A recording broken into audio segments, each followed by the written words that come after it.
girls with their nails done now.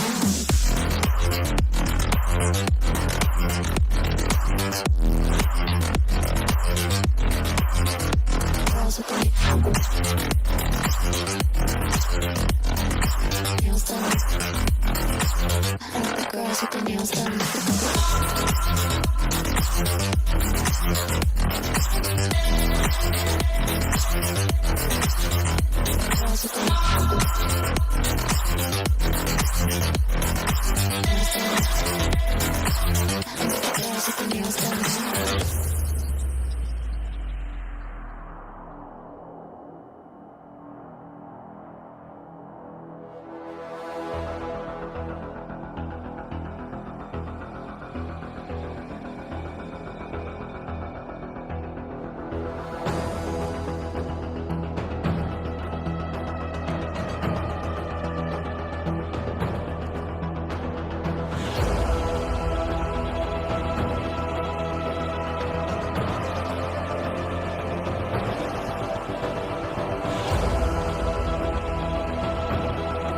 Girls with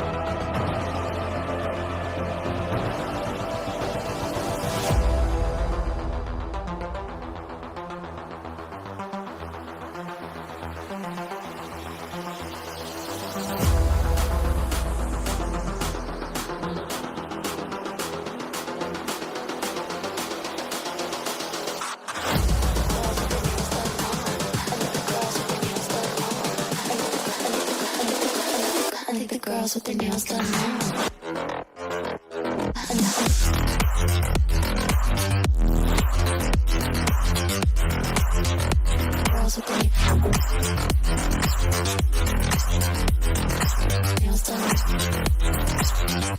Girls with their nails done.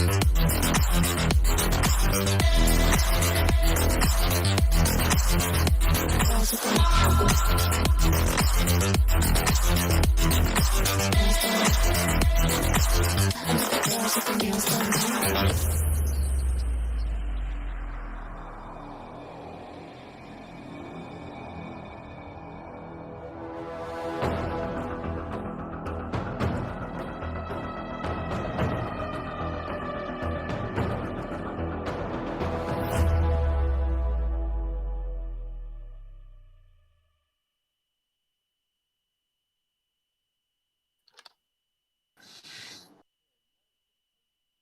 With it, everybody. How's everybody doing? Wowzers! And wow, we've got an interesting lineup today because we've got some special guests. The one, the only, the man, the myth, the legend, Mr. Rolling Swarm is here. So he's going to be talking to us, which is great. And we've also got Wild One's Helper, the clan lead of Metis. Used to be Genice, Genice, however you want to pronounce it. Who's also doing streaming nowadays. How are you doing, gents? I'm doing fine, you.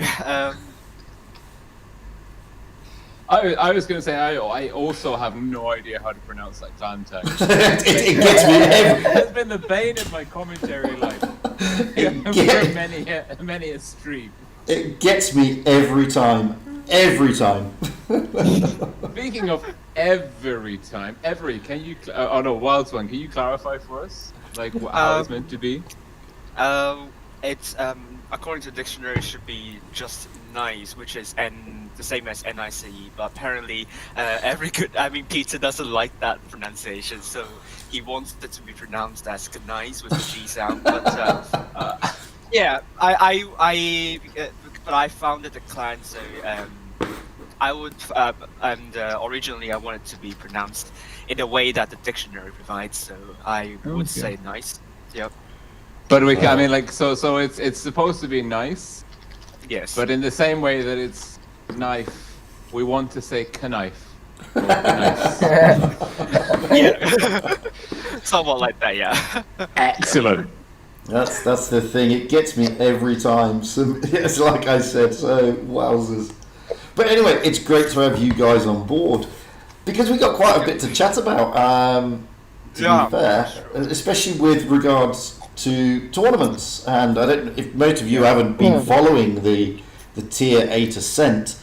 Well, let's just say there were a few blips in the road recently, which we're going to get into. Also, a couple of other things. I'm not going to go fully into detail what's in the store at the moment. You may have seen my video where I dropped 42,000 gold to get that tank. Was harmful. No. Oh my god. What? Thing is, I actually showed it on a video of how bad it was. To show guys, if you, I'm not trying to tell anybody, especially you guys on YouTube, how to spend your hard-earned cash, but please, realistically, be mindful of this particular tank. It doesn't come with charms. Okay, so it doesn't matter how many crates you get, you may not get it. It's a 3% drop chance. I mean, has anyone done the math and they kind of said, okay, it's a 3% drop chance. The average cost of a crate, if you take the best deal possible, is X. So this tank, on average, if you're statistically 50%, like on a coin toss, is going to cost you this many euros, dollars, pounds, whatever. Yeah. Well, For me, I got it in the first crate, so it didn't matter for me. Then you're you're lucky. Yes. Yeah. That's very lucky.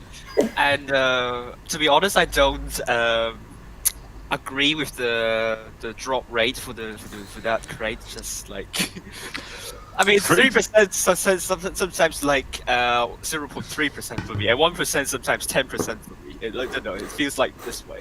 For a tier, I mean, if you look at but that's the thing. If you look at the average price and then you consider that it's a tier 8 tank, I mean, you've got to spend a lot of money to be within a fair shot of getting the tank, you know. Absolutely. But there's, I mean, and as Fugit said, because there's no charms, it's uncapped. So you could spend all the money in the world and not get it, hypothetically. Yeah. Hypothetically. Yeah. And this is what I was saying in my video. I mean, when I did it yesterday, obviously I did it for a purpose. And what you saw in the video wasn't staged. I did actually spend 42,000 gold to get that tank. Jesus. And What's that in real money? Well, that in real money is just over $100, 100 and something euros. It's a lot of money. 120? And here's Oh here's the kicker. So, I mean, I'll just show you what's in the store, because this is the kicker. You can buy, and you can buy 20,000 gold. You can get 21 crates. So I thought I'll show you what happens when you spend 20,000 gold, and I bought that first bundle. I got 3 camos and no tanks. So that's the thing. So then there was a special bundle for something like, I think it was 2,000 gold, where you bought 1 crate but got 2 extra crates. I got nothing. I got boosters. So I said, right, I'm now going to show you what happens if you then spend some even more cash on it. So I bought another 20,000 gold bundle. No. And I opened them all in a row. And I think I got the tank, and this is the thing that annoyed me. So I got the 3 tank times. on bundle number 10 of that bundle. So it basically cost me 32 crates to get the tank. And then on crate 34, I got it again. And then on crate 40, I got it again. So I got the tank 3 times, but only after I dropped a shed load of money. And the point I was trying to make in that video is, whilst this one is for gold, it's still real cash, guys. You've still got to buy the gold, realistically. But why isn't the Super Conqueror for charms? This is like the Super Conqueror. That's the better, thing. actually. That's the thing. And I made a point to saying, guys, I've just spent 42,000 gold on a tier 8 tank that had no limit, when I could have got the Mark 6, a tier 10 tank, for 20,000. Well, that's the thing. Like, the amount of gold you spent on that tank, you could have bought 2 tier 10s, 2 tier 10 premium. Yeah, Absolutely. Actually, that detracts. Like, then we're feeding into wargaming cycle, because that's still terrible. Like, spending $100 on 2 digital pieces of equipment when you could buy a AAA title for that amount of money, you know? yeah. Well, absolutely. Yeah, I would have used that money to buy Halo Infinite, which should be coming out But Holiday 2020. I want that game. but it's not just that. It's not just that. I then looked at, if I was a new player, what I could have got Yeah. for the same price. And you know what? I could have got all, within reason, literally all the tier 8s currently listed as premium tanks in the store. That's the M6, the Super Pershing, the FCM, the YT'er. I could have got them all for the same price. So I got one tank when I could have got basically 6 or 7 tanks. I mean, it's just stupid. Isn't the tank very average, and the fact that it's just a worse T110E5 in tier 8? Well, after being financially I'd say raped like that, I haven't played it yet. I'd say it's balanced, as Every did a stream yesterday about it, and it was actually really balanced, in my opinion, Every's opinion. Yeah. I played it during tests, and I mean it was good. Obviously it's been tweaked since then. The lower plate is awful. It's a good, low plate is awful, but like it's a good tank. Like if you had the option of having it, you'd want to have it. It's not a trash tank. Yeah. But it's not broken OP, and for me, that's what premium should be. It's the sweet spot of like, this is slightly different. It's really good in some situations, but it has some drawbacks. It's not like an automatic pick. Just too fair to you. And the other warning I gave in that video, and because I was speaking to Juicy Tender Steak about this, it's exactly what we need. Another tier 8 premium heavy, because we haven't got any. You know, I mean, we haven't got the IS6 recently buffed. We don't have the low. We don't have the M6 experimental. There's just not enough tier 8 heavy premiums out there, guys. IS3 Defender, IS5. IS3, exactly. And by the way, the IS5 is almost a giveaway if you join a clan with that. It's unlocked, yeah. You know, it's so caution, guys. I mean, I don't like crate tanks at the best of times. I thought it was a nice touch when they brought the charms in, which capped how much you were spending. But with this one, that's gone. Be mindful. Well, I mean, it's interesting because I was speaking to Thane Lyman from Blitz, and I said to him, like, I hate crates, but I like charms. You know, like I think okay, like if you're gonna do crates, at least put in like a hard cap on the amount of money someone can spend. Yeah. Right. Which I think is a great thing, actually. I mean, as much as I hate crates, knowing that you only have to spend enough to get the tank, whilst that tank may be enough, it will sort of allow you to have a flutter without overspending. Because I know people who've spent $600 in to try and get some tanks. Jeez. Yeah, oh god, yeah. Yeah. Thankfully, that wasn't me. I was just stupid enough to drop 42,000 gold. But I know people who've dropped literally up to $600 to get a tank. And seriously, guys, that's not worth it. It's not worth it. No. Because I mean, personally, like how I would calculate like the value, I don't think that you should be paying more than $20 for even like a tier 10. Like I mean, that $20 is a full AAA title. Like, absolutely, I mean, not AAA, but like $20 is a lot of money in gamer language. Yeah. absolutely. And as somebody in the comments on that video said, you can buy an entire PlayStation 4 top title that's literally just come out for the same price that I bought a pixelated tier 8 for the equivalent amount in gold. That is correct. And this is the thing that sort of you've got to sort of focus on, guys. And don't be misunderstood here. You know, if you go out and buy, say, a PlayStation 4 game, the chance of anybody coming into your house to take it away from you because you broke the rules are pretty slim. The chances of wargaming taking away your account because you break the rules, that's not as slim as you think. So you can effectively lose your tank because you don't own it. You're basically borrowing it for a vast amount of cash. So be mindful of that one. Be mindful of that one.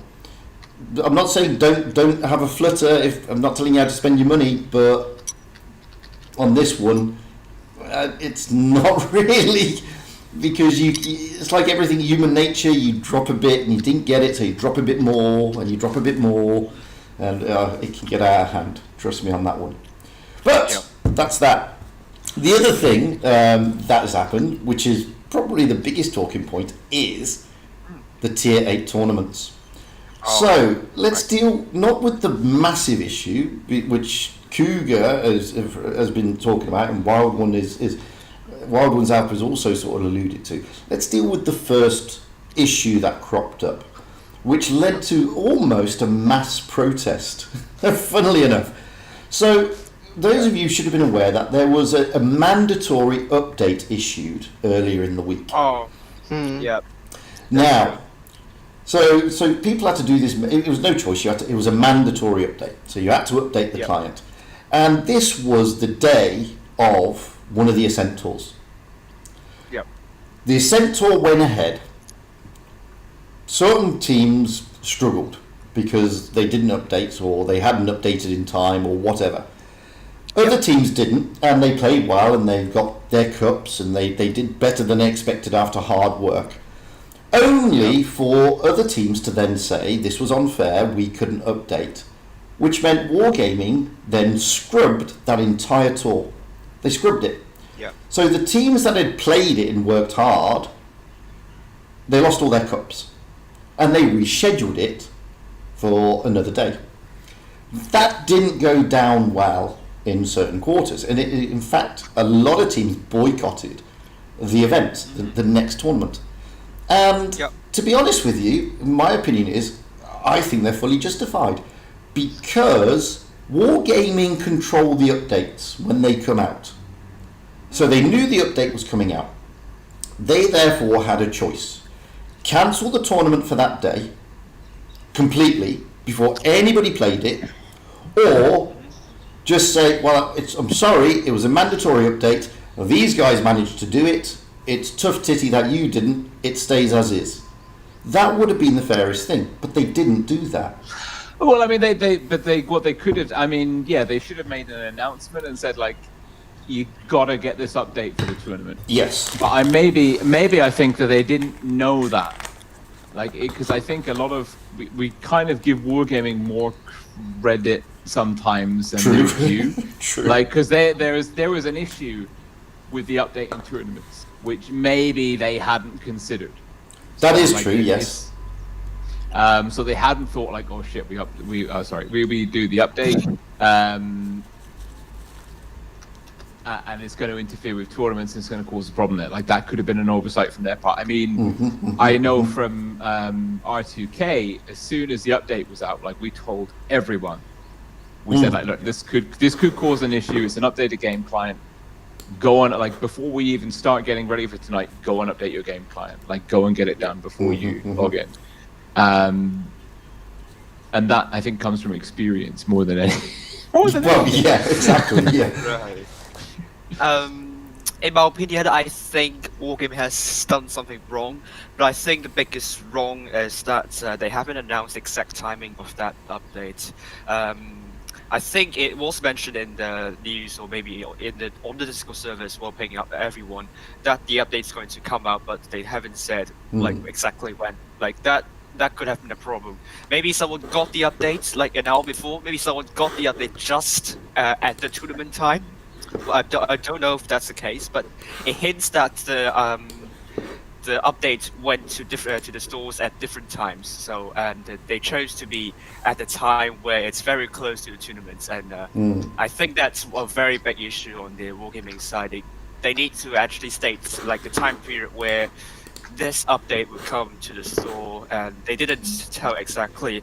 And secondly, I think there was kind of a communication issue between the technical team and the tournament team, and if that had been communicated early on, I believe that wouldn't have happened in the first place. Like the update could have happened like a day earlier or a day later, or maybe just as Fugit said, cancel its tournaments entirely and then put it into another day, and so that like no clients would be like a lot more clients would complain less about that. I mean, it's better than like canceling that tournament just because you messed up. And Wargaming did cancel that tournament, so they admitted that they messed up.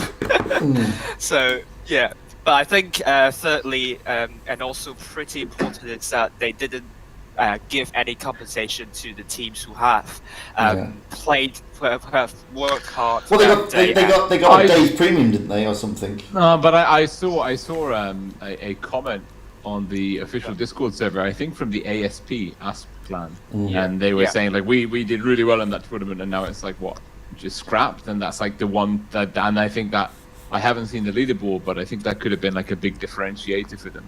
Well, that's what I was about to ask, because I know Wild Ones Helper mentioned ASP actually specifically and said they did really well, they played really well, they played their socks off, and they basically lost all that hard work. I don't know their positioning per se. I don't know where they were, but yeah, it could have I'll go check it out. I had my leaderboards posted soon after the tournaments. Yes, you do. So on that day though, if WOTB didn't cancel the tournaments though, what could happen exactly is that ASP will finish 14th on that day with 7,785 cups. Although it doesn't make a difference in the end, where they still managed to get into the top 16. Yeah. And they're on 16th now with 7,516 cups. Okay. Yes, that's true. Okay. And it's not just ASP who was very mostly affected, but it's DWF, which is the case actually. Yeah, you mentioned DWF as well in your post. I saw that. Yes, that's true. And I think they are the biggest victims here, in my opinion. ASP, I've kind of emphasized a lot on the stream, and sorry for being a bit biased against ASP actually, because for a few match days they have some really good draws, like for example quarterfinals. I think on 2 days ago it was they were facing X-Men, and like Anaheim are facing Souls. So like ASP have an upper hand in the draw, but like DWF is like the average win rate is around 61, 62 if I remember correctly, but ASP is like 65. So DWF, they finished second on that day, the 9th Ascent tournament, and that got completely invalidated. So wow. So well, you got to feel sorry for them. I mean, if they played the tour and they won the cups fair and square, then having it taken away is a little bit harsh in real terms. It's very, very harsh. And I've seen some of the comments on the official Discord channel regarding tournaments, and a lot of players are disenfranchised because they've said we've put in all this hard work, all this effort, just to have it negated, which led to a mass boycott, I believe, for the next Ascent tour. And I remember looking at the groupings. It went down to 3 groups, and virtually everyone was a bye because there was hardly anybody around. This is. I mean, the tier 8 tournament, which Wargaming are experimenting with, is pretty cool, but it's showing some big weaknesses. And one is the pay to win aspect of tier 8, which is just so. Painfully abundantly clear. Like tier 10 is a godsend of tranquility compared to tier 8. In terms of balancing premiums and paywalls. Well, it's funny you should say that, because I'm going to show a replay in a bit. We did it. So we did a quick tour the other day, and a quick tour is different to the premium to these Ascent tours. I get that, but we rolled out in a quick tour in tier 8. Just to see how bad it can actually be. And whilst we're talking, I'm going to play that replay over the top. Basically, it was pretty naughty of us, I must admit, but at the same time, it proved a point for tier 8. So this is it here, where if you notice, we're all going out in Progetto 46s with the occasional Mark 1, the German Bulldog, and a CDC. And we absolutely destroy the enemy, because the amount, and they're all premiums, all of them are premium tanks. The amount of DPM on that field is just crazy, and there is no reason why a team in the Ascent Tour couldn't run the same meta. You generally find they run 252Us, maybe an Action X, maybe on occasion a Chimera. But you do get tanks like this going out there, and it makes a mockery of the tour realistically, because it's basically saying you're not going. Now I know some of the top clans. I think R2K did one tour, do quite a few tours with just Tech Tree, but I know a majority of the clans are taking premium tanks. That skews it. Well, that's yeah. I mean, if you look like the strongest, the tournament scene is like a proof in the pudding. So if the majority of the tanks, and Hasselmat did a wonderful analysis of the Twister top 8 last year, looking at the tank composition per battle on the EU server, and it kind of like you saw the transition over time away from the T20 towards the STB1. It was great. The Tier 8 Ascents, you just see premiums. I mean, like they're the backbone. And then, there are great teams. I mean, then there are teams like, R2K's first team is doing the math hammer and try-harding, and they're like, the reason why they're taking the tanks they're taking is because it's the tanks they want to take. Sure. And then, but then R2K second team, the reason why we're taking the tanks we're taking is because we don't have Tier 8 premium. we don't have the tanks. Yeah. Well, I watched you tonight. You were in Ascent 1, I believe. Yeah. And poor old Jory was complaining that he was being forced to take the Object 252U. I don't believe it. Yeah, he has to drive it. He's our only 252, mate. There you go. Look, Jory's the only 252 player. In R2K second team, we've got like two. Now we've got Red Machine. We've got two 252 players. Yeah. And they're such a strong backbone because, like, if you look on the Blitz Tank Compare, the 252U has got trash, mobility, and traverse. Yeah. It's got light tank camo. Wow. Good DPM. Good, absolutely. Good mobility, and the side armor is better than pretty much any other tank's front armor. Oh, yeah. It just goes to show. I mean, so in that game you've just seen, we do 11,394 damage compared to their 6,400, and the game didn't even last 2 minutes. And just put in the picture, the players on the other side, they're not noobs. They're decent players. And they've taken a proper lineup, and we've just slaughtered them with the DPM. And you can do that in Tier 8, and that is a problem. It's Tier 8 is interesting because, and this is something we realized early on, is that the TDs are softer, and heavies are faster. So strats that you take from Tier 10. It's like, okay, the 268, the ISU is not the same as the 268. No. The Tiger 2 is not the same as a mouse.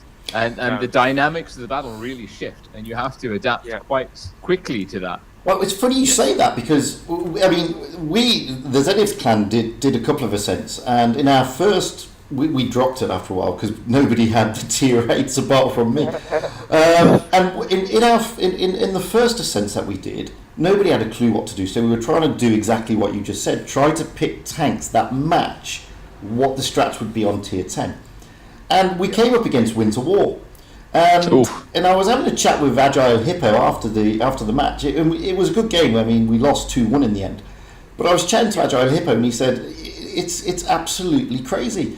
You know, we can't match the tanks to our strats. We're not used to Tier 8. So we just therefore pick premium tanks and hope for the best, because we know that the premium tanks are going to be harder here and tougher there, etc., etc. He said, but we are so far out of our comfort zone because we only play Tier 8 for fun. We don't play it competitively, and we just don't like it. It's a chore, but we're going to carry on playing the Ascent. You know, this is the thing. A lot of these clans are just struggling, and then you see the lineups where Wild Ones Alpha mentioned their Asia. I once went into an Asia Q quick tour. I went into a quick tour Tier 8 with King a while back, and on the other side they had 2 Chimeras, 2 Axin X's, 3 Object 252Us. It's like, how much money have you guys spent? And it's like, that's a quick tour, but you know, and you're getting that in the Ascent tours in Asia as well, because they do spend a lot of money over there. 7 Object 252Us. Yeah. If they I've seen that. Like we. So. No. Like using at least T32s and such, it's fine. But the Object 252U in Asia is like 7, 6, 5 at average.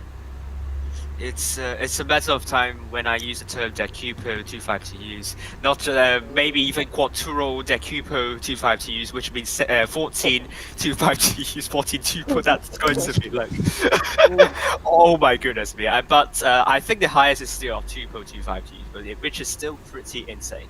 But getting back to the point, I mean, the thing is, unlike tier 10, okay, tier 10 you've got those few premiums. You don't have many, let's be honest. And the only one that really causes a buzz in real terms is the T22. Whereas, so almost you have an even playing field in tier 10 to an extent. Yeah. Tier 8 you just don't. If you haven't got the money to buy those premiums, then you're scuppered. You're really scuppered. Absolutely, and you see that. Yeah, you see that in the teams and the clans. No shade against some of the clans in the top 16, but like part of the reason they're there is that they can bring the meta, and other teams can't. Absolutely, and that sort of defeats the object of the tournament. Although someone did say to me that maybe it's a way to generate more people to buy the premiums, which may be true. I don't know. I think it's very, very unfair to the people who cannot afford to pay for 25 to use or something like that. Yeah. Absolutely. And it's not like they're tech tree premiums that are always available, because they're not always available. Hello. Like back in the Can I day. throw my 2 cents here? Lockney, how you doing, mate? Hello. So, I don't care if it's like, I don't know, fair or not. I grinded these. I forgot to say hello to everybody on Give me YouTube. the Sorry, value sorry, of my Shell effort. Magnet. Sorry, Dukadomi. Sorry, Yeah, Sarah. yeah. Give me the value of my effort, Sorry, and my Bliat. skill and my experience. Sorry, Tank Give me the Creator. value that I haven't forgotten had any to of you. play a Seriously, whole line blown up. Yeah, you're all up there. to tier 8 to grind a tier 10 stock, and I get that tank, and I'm good at it, and I'm still at a disadvantage to none of my own. Like, I haven't done nothing wrong. I've just played the game, and someone can roll up in his premium tank and roll over me. I didn't do anything wrong. Like, if you are in a Rhymetail and there's a 252 in front of you, what you should do? Heat. Okay, your heat cannot out DPM his HE. Oh yeah, that's Did true. you keep that in mind? Yeah, you can't. You get one shot in. Yeah, Your that's it. gun dispersion is way higher than his. His armor profile from the side. You say heat. If you have his side, what you gonna do? You're gonna bounce. You're gonna bounce. I guess I'm gonna die. That's the meme down there. Yeah. Believe it or not, I don't shoot at the sides of the 252s. I never shoot. I know it's a higher chance for me to bounce than to pin. There you've just seen But even Mr. the Rollins enemy, Swarm like, being the OP rear on is actually very hard to WZ1158. beat and tanks to pen. You can't The pen the problem rear. with the 252 is nothing but its low profile. It's so low that my Scorpion cannot pin it because Scorpion is high, the gun is always angled Yeah. downwards, so you're never gonna pin. Yeah. Yeah, it's very hard here. So, I don't know. But the thing is, I mean, as an experiment, okay, it's got clans who wouldn't normally do clan wars into the picture, but as an experiment, it cannot be taken seriously, surely. I mean, if it is pay to win. Let's be honest. It depends on how serious wargaming is about their brand and esports. Which I mean, like if you look at the foray they did with WOTP from like the early 2010s through to 2016, like they were pretty serious about it. But it just didn't work. They don't. I mean, realistically, the wargaming title doesn't have the Western like esports as an audience, and that's where the money is. Yeah. It's big in the West. And it's big in the East. And Russia is in the middle, and they don't watch esports. End of story. And that's wargaming's. Wow. Yeah. That's wargaming's biggest market. Well, yeah, it's their primary demographic, isn't it? So. Yeah. Their biggest market is like the Soviet bloc countries. Yeah. It's Russian speaking, and you can see that in the user numbers on all of their titles. And what Blitz is. Well, the Tanks Blitz is no exception. You look at the CIS server region, it is bigger than all of the everyone else put together, with the exception of China, who like we don't really have data for, but like the indication is China is like the biggest. Yeah. like a big region for everything in terms of players and content views and whatever, but it's run by Tencent,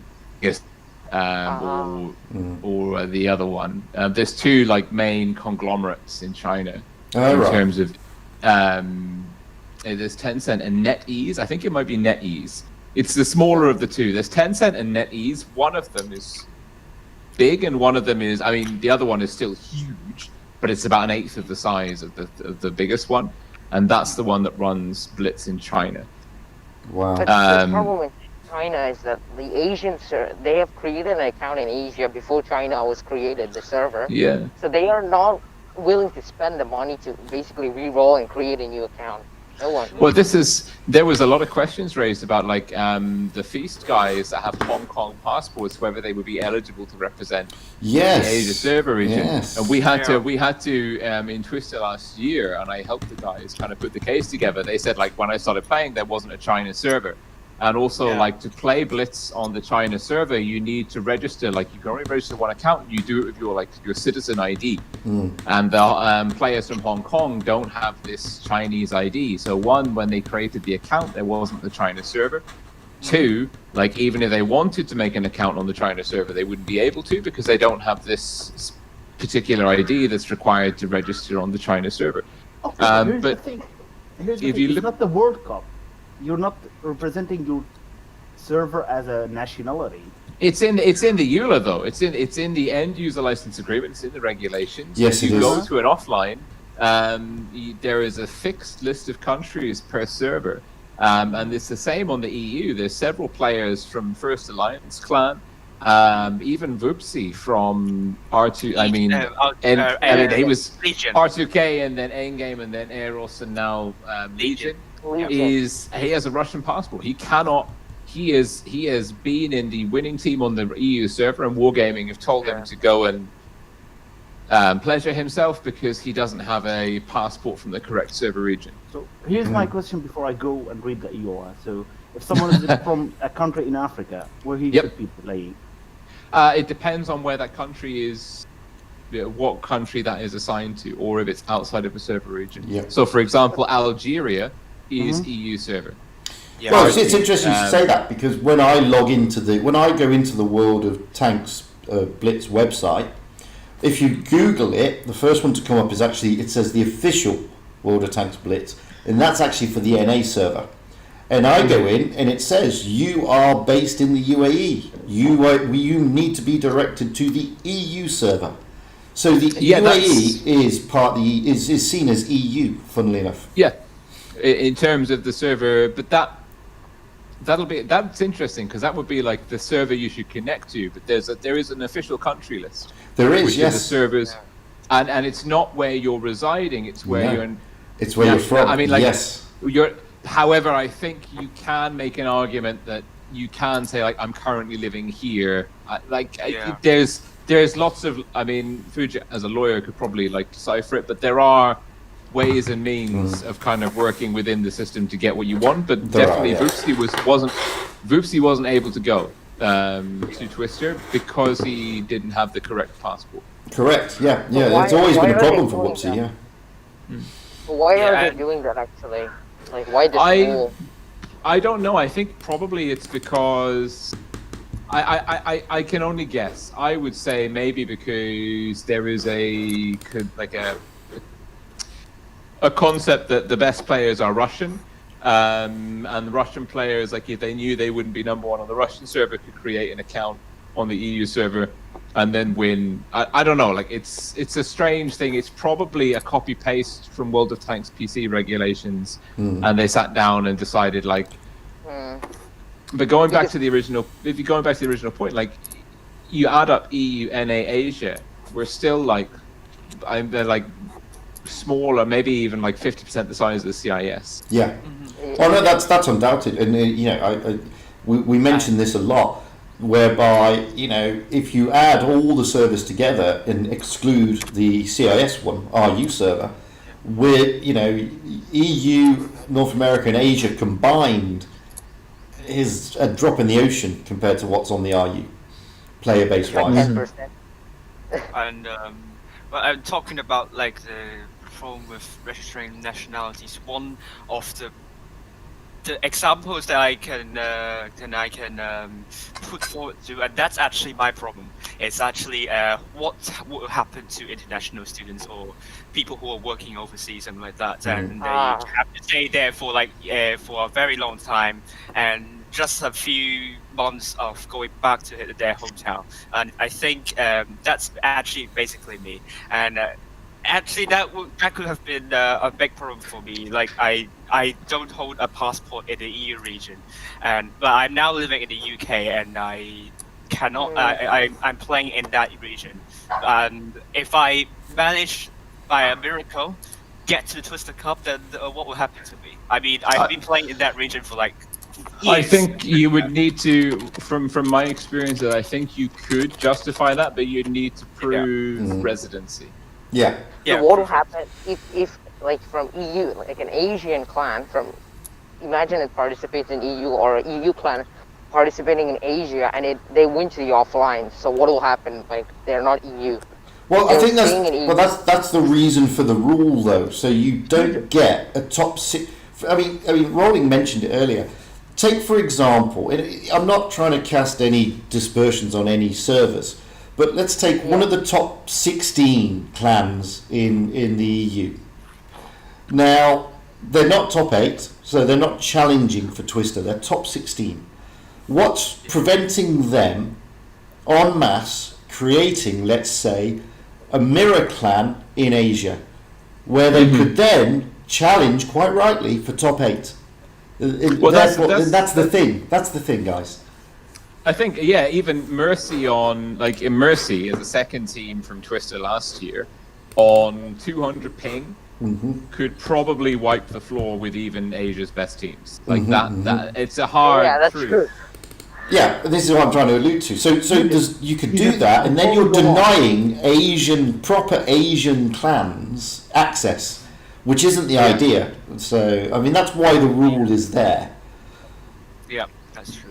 Fugit, before we go on, can I give you a counter argument to what you said earlier about that the market in the Russian region and the EU and Asia? Sure. So, from my point of view, the Russian market is saturated. They have no competition.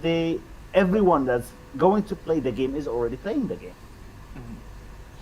All right. Yeah. But no one in Asia is giving a proper thought to how we can make this game popular in Asia or in the EU, or having new players from NA, because there's a lot of players that you can attract with like simple stuff. Yeah, I mean, I've been doing a lot of Asian live streams. And this is what makes me, like, I don't know, confused, because it's like you have an audience and you're thinking about the retention of your Russian audience more than attraction of new audience. The market in Asia is huge. Well, I just want to touch on that one, Lockney, because I did speak to Wargaming a while back now, and they said, "Do you want a press account?" I said, "Well, I don't want one for EU because I've basically got all the tanks." But if you're thinking, because I'm doing more streams on Asia, and if you're trying to grow that market, then give me a press account for a trial on Asia, and it is something they'd like to do.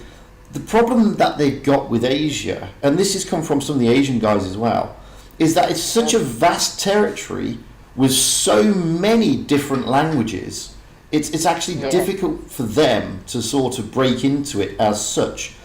And I can see that. I mean, I only speak English, and I've got the Hindu-speaking Indians, I've got the Japanese, the Indonesians, the Tagalog guys in Philippines, and it is a vast area. Here's the counterpoint, okay?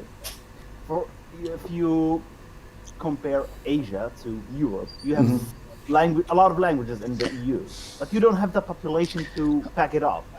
But All you I have think to do is push your game in one of these countries with like 200 million population, and boom, you have a flop. I think that there is a difference in the EU is more. I mean, one, you have to look at it's a mobile game, but there's a device.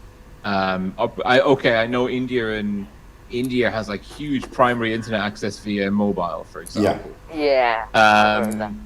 But if you look at the like in Europe, English is a strong secondary language. Yeah. And although English is like is a relatively commonly spoken language in Southeast Asia and whatever, that's to like a varying degree of literacy, and it's also not a large subsect of the population. That's true. And I think there is a page. I mean, yeah. Obviously, Wikipedia is like professor's nightmare. But like, Wikipedia is great. It's no Wikipedia. I'm gonna go full scientist on you now. Wikipedia is a fantastic resource. It's referenced. That's true. That's true. It's got Most like of us owe our degrees to Wikipedia, so don't be hating on Wikipedia. That's just the professor. It's not me. The problem is not with the wiki. The problem is with the people that don't read the whole article to the bottom with the references. You have Professors are just scared. when you they'll be read an put out article, of a read job, to the that's bottom the of only it, reason. like Yeah. all of it. The references are part of the article. I You need mean, to read yeah. them. Yeah, just like the slight digression here, but according, there is a page on Wikipedia talking about English proficiency index, and you look at the top 20 here. It's like more than half of these countries are from the Europe, and I think only just 2 of them are from Asia, so Singapore and also the Philippines. So you can see exactly why it's easier to branch out to the EU server rather than the Asia server. Like, No, that's not an answer. I would refuse to take that as a point. You have a population of a country of 200 million. Like, you have a lot of good population. You can focus a team with that language, with that community, with that, and you can attract way more players than when you are doing in, like, I don't know. But I mean, for example. Lopney does make an interesting point, because let's just take India. Just India. Forget the rest of Asia. Your failure there is going to be way more Now, successful now- than now- your success there. Well, now India hasn't embraced, for whatever reason, World of Tanks Brits, whereas it has embraced wholeheartedly PUBG. PUBG. And Yeah, I too mean, much. that is. Don't get me wrong. I mean, I live in Dubai, and I will guarantee you this: 80% of the population here play PUBG. There is a very small player base in the UAE of locals and expatriates who play Blitz. The vast majority play PUBG, and you know, that's been a very successful game in this part of the world, especially in India. And you know, it just makes you wonder, why is that? And I don't know why that is. But I there mean, is a it's disconnect. probably. I would throw it out there that like okay, like the PUBG is a one. It's a bigger transition. Like the battle royale was Platform. bigger on PC when Yep. it transitioned to mobile. And 2, and I'm going to say this might not be correct, but I think that like esports prize pools are a big incentive to play a game. I totally If agree. you can, Yeah. if you can Yeah. play a game and win a life-changing amount of money, you're gonna play it. Like even if it's absolutely. Like just League to of protect- Legends. You guys have to take in mind as well. Yeah. Carry on, Batman, with that. I was gonna say, But you the have to take in mind esports as well, player, they I think put too much the thing time is- and they put their life into the game. That's something that I don't think the Indians are ready to do. The Hang thing on, there's- though, is that they don't seem to look after their existing customers. Like a lot Yeah. of us are having issues at the moment where we're saying, all right, I've been playing this for 5 or 6 years, but we're constantly seeing these offers of if you're new to the game, great. But if you look at PUBG, they seem to cater for new customers and existing ones. And I don't see how, like, Lopney's saying, all right, let's get more people in game. Great. But great, you PUBG can is develop based it. on skill. PUBG is more based on skill, and that But also Blitz is with based on- also PUBG, sorry, and pretty much every game other than wargaming titles, like you can start the game and you can have all the assets you need to be playing at the top level of that game. Blitz, you have to grind for literally years before you have the things you need to play in a tournament. Yes. Yeah. Yeah. I still That's- That's the still thing. don't know how heat works. That I mean, that's a really important thing. It takes an age to get to that tournament level. That's And Like, not if in you- skill, not in skill. We're talking about getting the equipment, getting the modules, getting the crew skills, all unlocked. Yeah. Takes an eon. I mean- was blown away. I was blown away. And my cousin plays League of Legends. Like, he's somewhat decent. And like, he was like, "Oh yeah, no, like, and you get these champions or whatever." And I said, "Okay, like, what are the?" And like, you get like a little batch of starting champions or whatever. And he was like, "Yeah, this one's in meta at the moment." I'm like, "Wait, what?" You have like from day one the possibility to have like the same in-game assets as the people that are winning world titles Yeah. from day one. Yeah. yeah. And then you look at and then I was like, okay, there's like a little in-game purchase pack, and I was like, wow, yeah, like $20 or €20 for like this stuff, and I thought, that's pretty cool. And he's like, oh my god, are you insane? That's really bad value for money. And I was like, but I get like 5 heroes. And like 3 of these I've just seen in like the YouTube video we watched together that were played like last month in a World Championship series.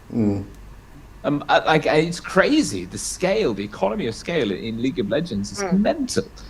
And then he was like, but what's it like in the game you play? And I was like, well, you have to play for several hundred hours before you even get the stuff. Like, maybe one of the things that you need, also you need like probably about 5 or 6 tier 10 tanks to be useful to a team in tournaments. And then you need crew skills. And then you need the equipment, and then Skill. So you need the time, and he's like, okay, but what if I just wanted to buy my way up? And then I kind of like, okay, so you need 20,000 gold for like a tier 10 premium. That's not meta.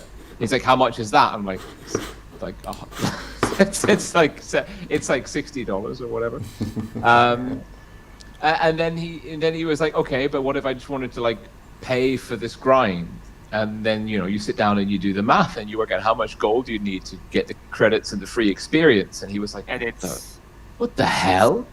It's so expensive. It's like, and just to be eligible to compete in tournaments for like a mediocre prize pool, like a world championship player is taking home after taxes, €5,000. Yeah.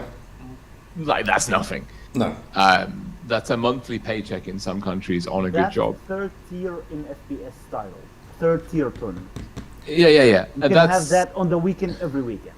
But this is the thing. I mean, not being funny, it wouldn't hurt the game and it wouldn't hurt the player base if they allowed the players to buy the crew skills. And I don't mean for the elite XP or whatever, but instead of just grinding them, why can't you buy them? The crew skills aren't going to change the game that much, realistically.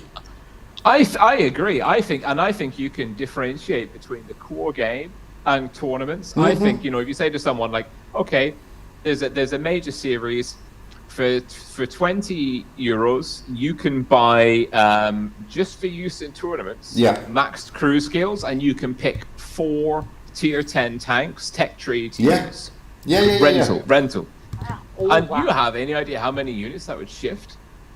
Oh, absolutely. It would be great for the tournaments. And when they go to the offlines, they have to create new accounts anyway, do they not? To get all onto the same server. So what's the problem with putting all the tier 10s in that account? Well, they do at the offlines. Everyone gets an account which is basically fully unlocked. You got all the tanks, all the crew skills, and that's at the offline. Yeah. So there's no shortages, so to speak. Yeah. Which they could do. But you're right. They could do that. A mirror account. Why not a mirror account? Because they want, at least at the offline, they want it to be a level playing field, so no one's got more skills. But that's not how we qualified. I know, but that's how they want it to play out. But this is what we're saying. There'd be no harm in doing that. Mid-game. Yeah, but that's what we're saying. If you were to offer that, it's say the Ascent side, pay to enter the tournament. Pay, I don't know, even $50. Pay $50. We'll give you have to set up a different. We'll give you a clan account with all the tier 10s unlocked, all the crew skills. That would generate a lot of interest, and it would generate money for them, and it would give everybody a level playing field. I don't see a problem with that. It wouldn't actually hurt Wargaming to do that, and it could, in theory, generate more interest in their tournaments. But as Rolling said, and I'm a strong believer of this, people go where the money is. And if you're winning €5,000, but you've got to spend a shed load of time and effort and money to win that, it's not as interesting as logging onto Fortnite and trying to turn your hand at winning $2 million. It's a different kettle of fish. No, you're always thinking about the big prize. I think 3 tiers lower, and you still have bigger prize. Explain. Explain. So there's multiple tiers to a tournament. So it's not just the big tournament, the offline in FPS games. Like you have some online tournaments that are like unofficial tournaments you can participate on. And these happen quite so often. Like you can participate every weekend and have the chance to win like a prize pool of 10,000, 15,000. Yeah. Not a million. So here's a crazy maybe experiment they can do. For 1 week, make all the tournaments. You can log in, take whatever you want, whatever you like, roll in the tournament. They won't do that. Just do that for a week, just one tournament. Like everything is open. Show us your skill. It's I interesting. think that's a great idea. Like, Yeah. just a one weekend, like It this won't tournament. hurt for a week. No, I agree. In this I know. one weekend, you're gonna have everything on your like. If you play this tournament, you'll have max crew skills, every vehicle available to you, and hell, you can Hey, even Fusy say it'll Lyrics. cost Hey, you Yaid. €1 to enter. Yeah, I think that's a fantastic idea. I mean, maybe something they should consider. And maybe it will stop the other issue that we faced in the Tier 8 tournaments this week with clans bumping other clans, or attempting to bump other clans, let's say. Yeah. Well, I think the bumping thing is going to persist. It's more to do with the movement of players Yes. between clans. I think. I mean, there are lots of easy kind of like solutions to it, like logically, but whether they can be implemented in game or not is another thing. It's like, okay, a tournament season has started. You need to confirm your allegiance to a clan for that tournament season, and if you leave the clan, you're out of the like you can't then play for another team. Like, why is that? That shouldn't be a super limiting factor, because most people will stay with their clan for the duration of the tournament. Correct. That's true. But the EU guys, they move a lot, don't they? Like R2K, they're good. And Yeah, but they move between. between seasons. The only reason for moving within a season is for bumping purposes. I mean, at least. Or maybe the Because they clans had- suddenly got dissolved and then they just went their separate ways. That could also happen. Because there are two clans that usually come up. That is Karna and Eros. Because these two are the clans who are just a mix of Legion, Endgame, R2K, and all these clans together, and they just were alive for one season. No. I would say that it's a bit more complex than that. Like, actually, if you go back several years, the top players were all. Like, it's tricky, like because, like if you take RG, who's currently Legion, I think. No. You got RG, VoopC. RG is Endgame, VoopC is Legion, Zerd is R2K. They were all in the same team in R2K in 2017. Like, there's a real there is a mobility of players, but in tournaments you've got more or less the same group of players that have been at the top of the game for the last 4 years, and they've moved around as they've kind of made friends or not made friends with each other, if that makes any sense. That's true. Karna and Eros have kind of like, okay, they've been put together and it looks a little bit disparate, but those players have known each other for a very long time. They've just been under different handles or worked in different teams together. Yeah, I mean that's true. I mean, you do get some clans that completely disappear after certain tournaments. I mean, UN was one of those. After the last Twister, they just broke up. But the players remain around. I mean, take Raid, for example. In fact, take Endgame. Take the current Endgame or current Legion or current Raid. almost all the raid players are still the same raid players from 2 years ago, with a couple of changes. Endgame, they may have been in a different clan, under a different clan tag, but they're effectively the same clan, just a different name. And it's the same with Legion. I mean, Legion is effectively the same team it's been. I mean, the players, the top players in EU, I can only speak for EU because I know them the most, they're pretty much the same top players no matter what clan they're in. And you will see a few movements, but not much. So that is understandable. But what Rolling's saying is correct. I mean, if you most, like, take Raid again for an example.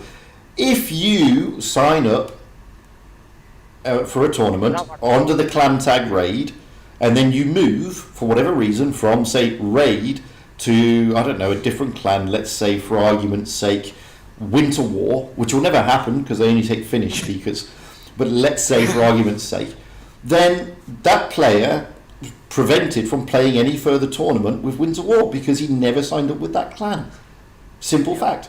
And they do that. I mean, I was speaking to Cougar on Rolling's Discord about this last night. They do the same with football. We're not talking about introducing transfer windows, but in football, if you start with one team in the Champions League, for example, and then you go into the transfer window in January and move to, say, another team that's in the Champions League, you are prevented from playing a few games because you never started with that team.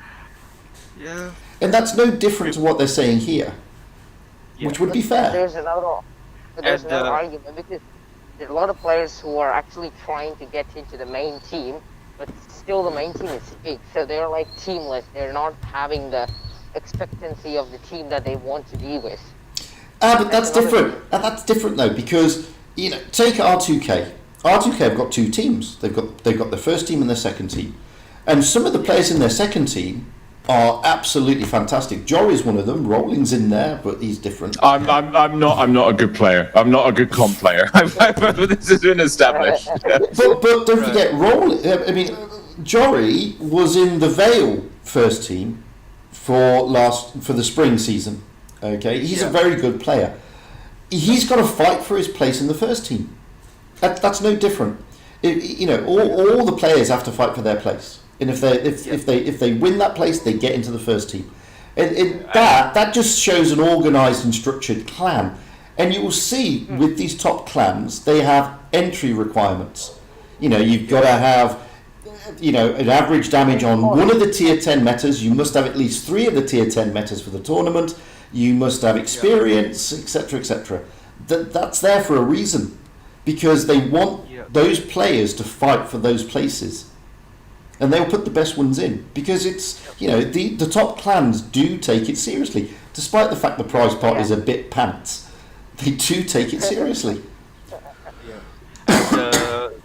And further the point of the transfer window, I would really be in favor of this, because I was leading the beaters. I know exactly how tough, how terribly hard it is to get players. And with the transfer window thing, that will ensure that I don't lose players because just because I don't know for whatever reason, or maybe so I can keep the same amount of players that I have and work together, and maybe can do a lot of fantastic stuff.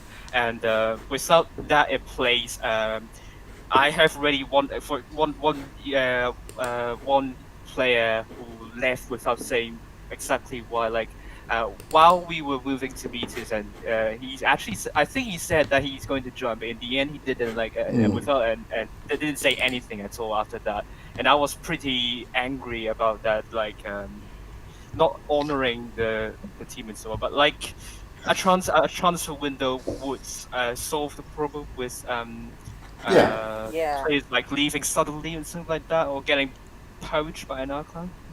Well, I know clans do suffer. I mean, Zenith suffered in the spring season. I mean, they were doing they were challenging for Challengers Tour, and then they lost half their team.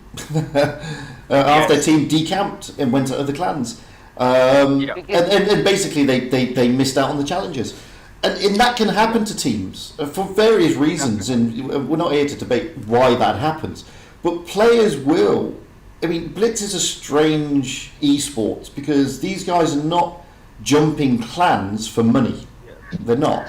No. But I think this is you do see like there is part of it is the headhunting aspect, like which is clans looking for the best players, and they say like we want you, we think you're very good, we'll give you a spot like not on the bench or whatever. And then part of it is the players, like you say, they're not playing.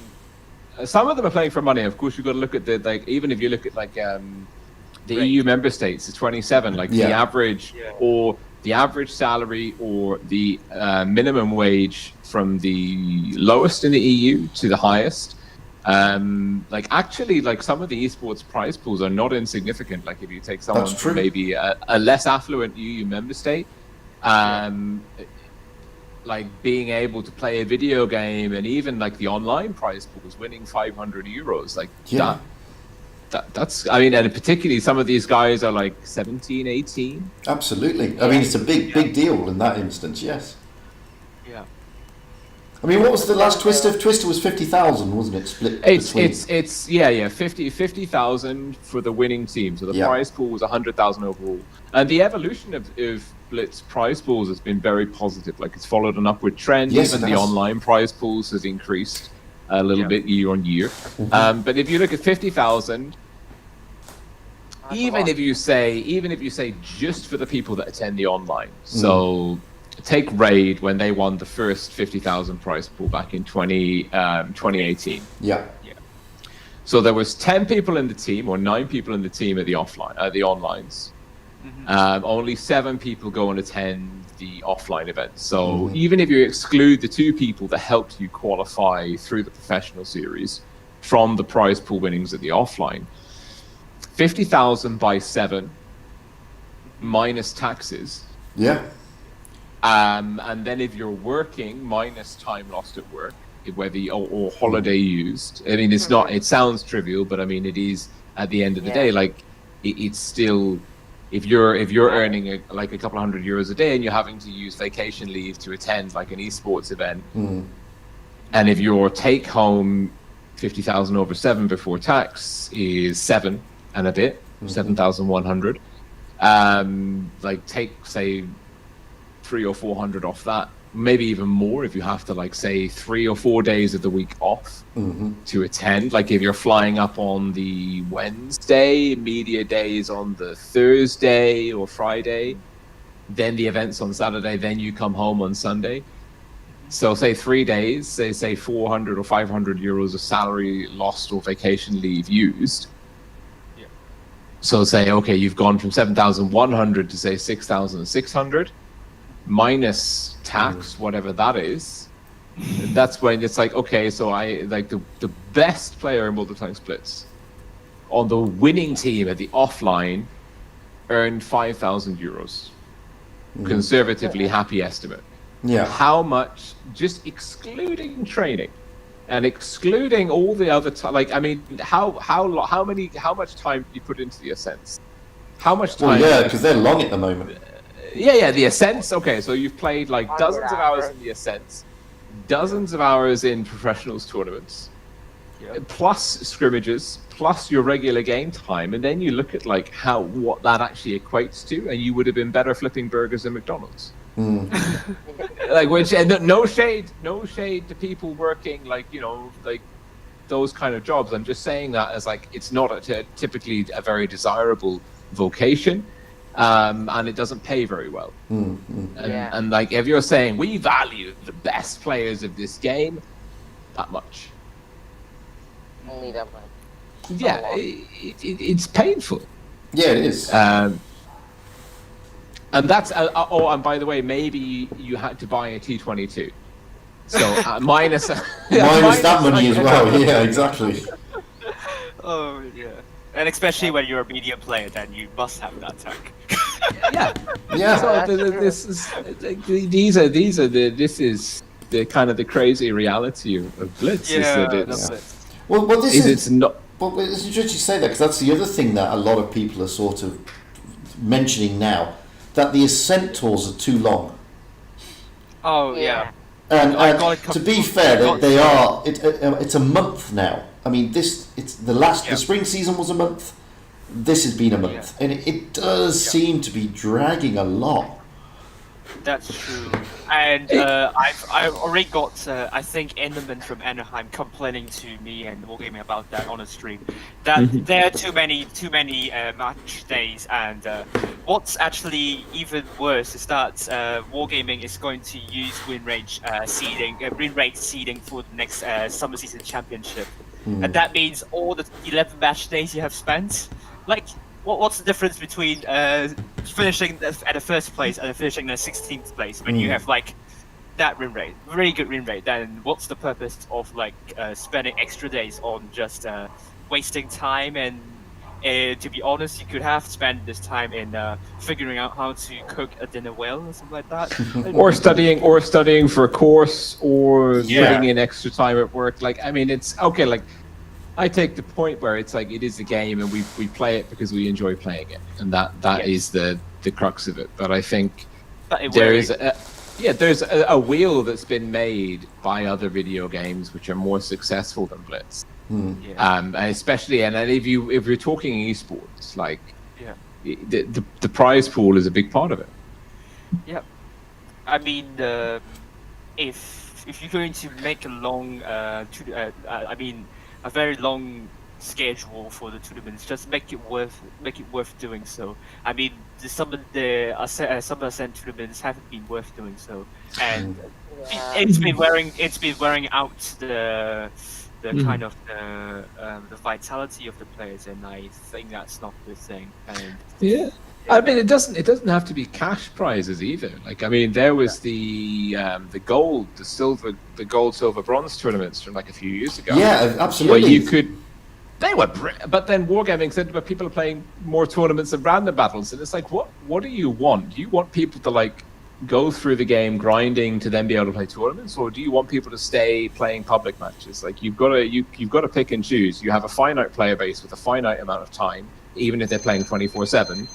You know, where do you want them to be? What's going to be best for your business model? And I guess Wargaming has said people buying crates for tier 8 premiums to play in public matches makes us more money.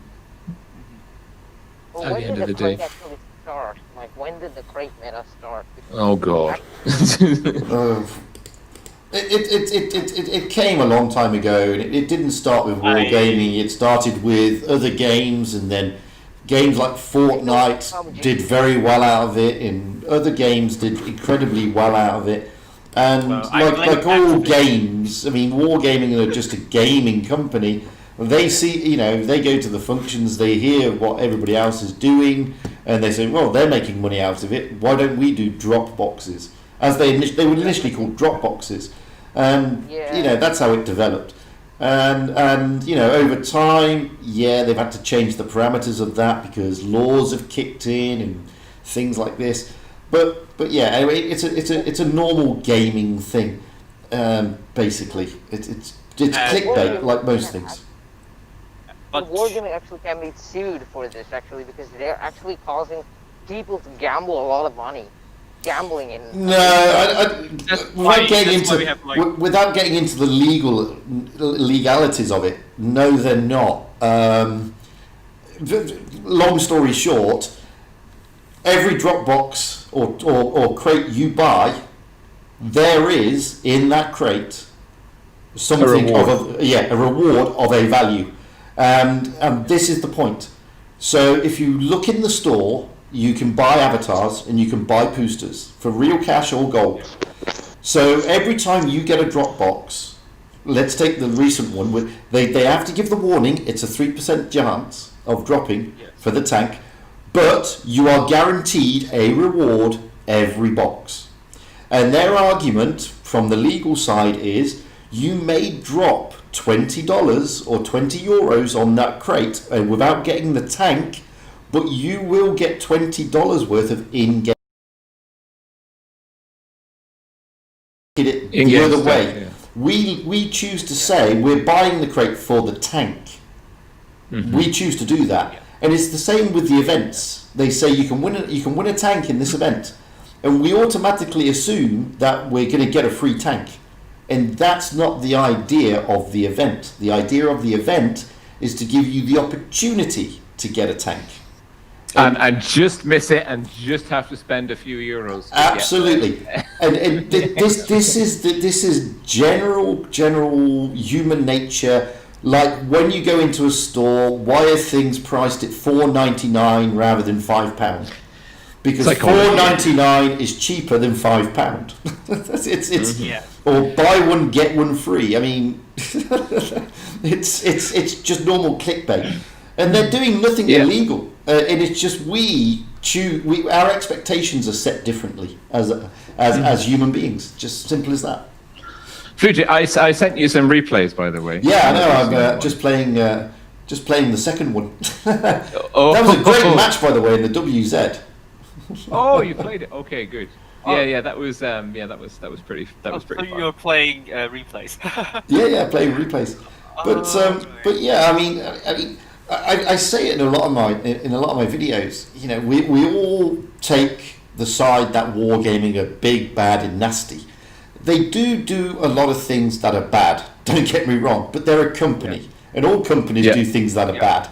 And they do make crazy decisions again, but all companies make crazy decisions. But one of the problems that we face is we look at it from our viewpoint, and we think, well, we should get the tank, or we should get this, or we should get that, without considering that actually what they do give is, in essence, a free-to-play game. It is free-to-play, in essence. It will take you an age to get all the tanks without dropping any money, and you will not get some of the tanks that are the best in the game, because like the T22 and stuff like that. But in essence, you get a free game.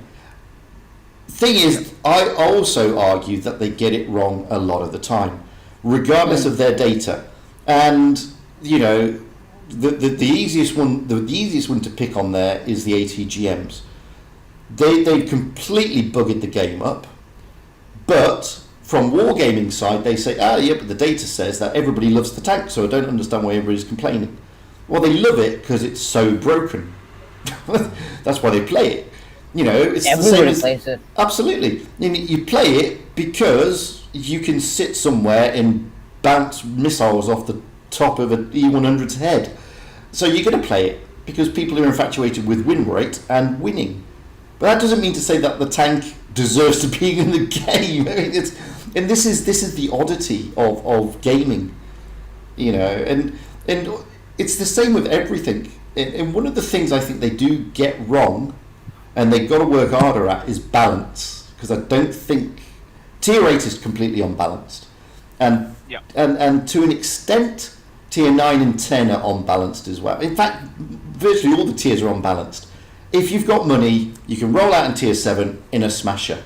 I mean, oh my God, I mean, that's totally unbalanced. So they need to work harder on balancing, in my view. And they need to certainly work harder on balancing for tournaments. And I don't just mean the top twister. As we discussed earlier, it's not fair that if you can't afford a T22, you can be disadvantaged. It's not fair that if you're a good player, you're going to be facing players who have been in the game for, say, 3 years and got all their crew skills unlocked at stage 7. That's not balanced, and it's not fair. And what about win rate? Even win rate, like 40%ers face 40%ers, 60 plays 60, like that. It could also work because usually the 40%ers get raped by the 60%ers. But I'll come in here. Yeah. I'll come in here. This is the random matches need to be random. Like Blitz having the statistics, which actually are just Totally. like you see them and they make you feel better about yourself. But they don't mean anything at the end of the day. You only get the statistics by playing better or worse players than yourself. Like Yes. the reason why you have, if you take all the battles and all the players ever played, the average win rate is 50. Just some players have played more battles and won more and accrued more. But you have 70% players because you have 40% players, and vice versa. Because they literally get ranked, killed. Yeah, but ranked, if you start matchmaking based on win rate, everyone's win rate will be 50.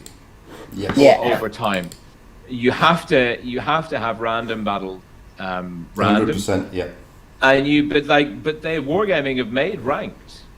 But like the thing is, people don't like ranked because you end up tough competition. You end up, if you're bad, like getting told that you're bad by hard and fast results, or if you're good, you end up winning less because you end up going up against people that are as good as you are. And you end up winning 50% of your battles, which feels kind of trash if you're used to winning 60 or 70%. You know? Oh yeah, I know. Yeah. Oh, absolutely, and you know, and I totally agree with that. What Rollins just said. I mean, I'm a great supporter of the MM is not broken. Seriously, I don't think it is. A lot of people think it is.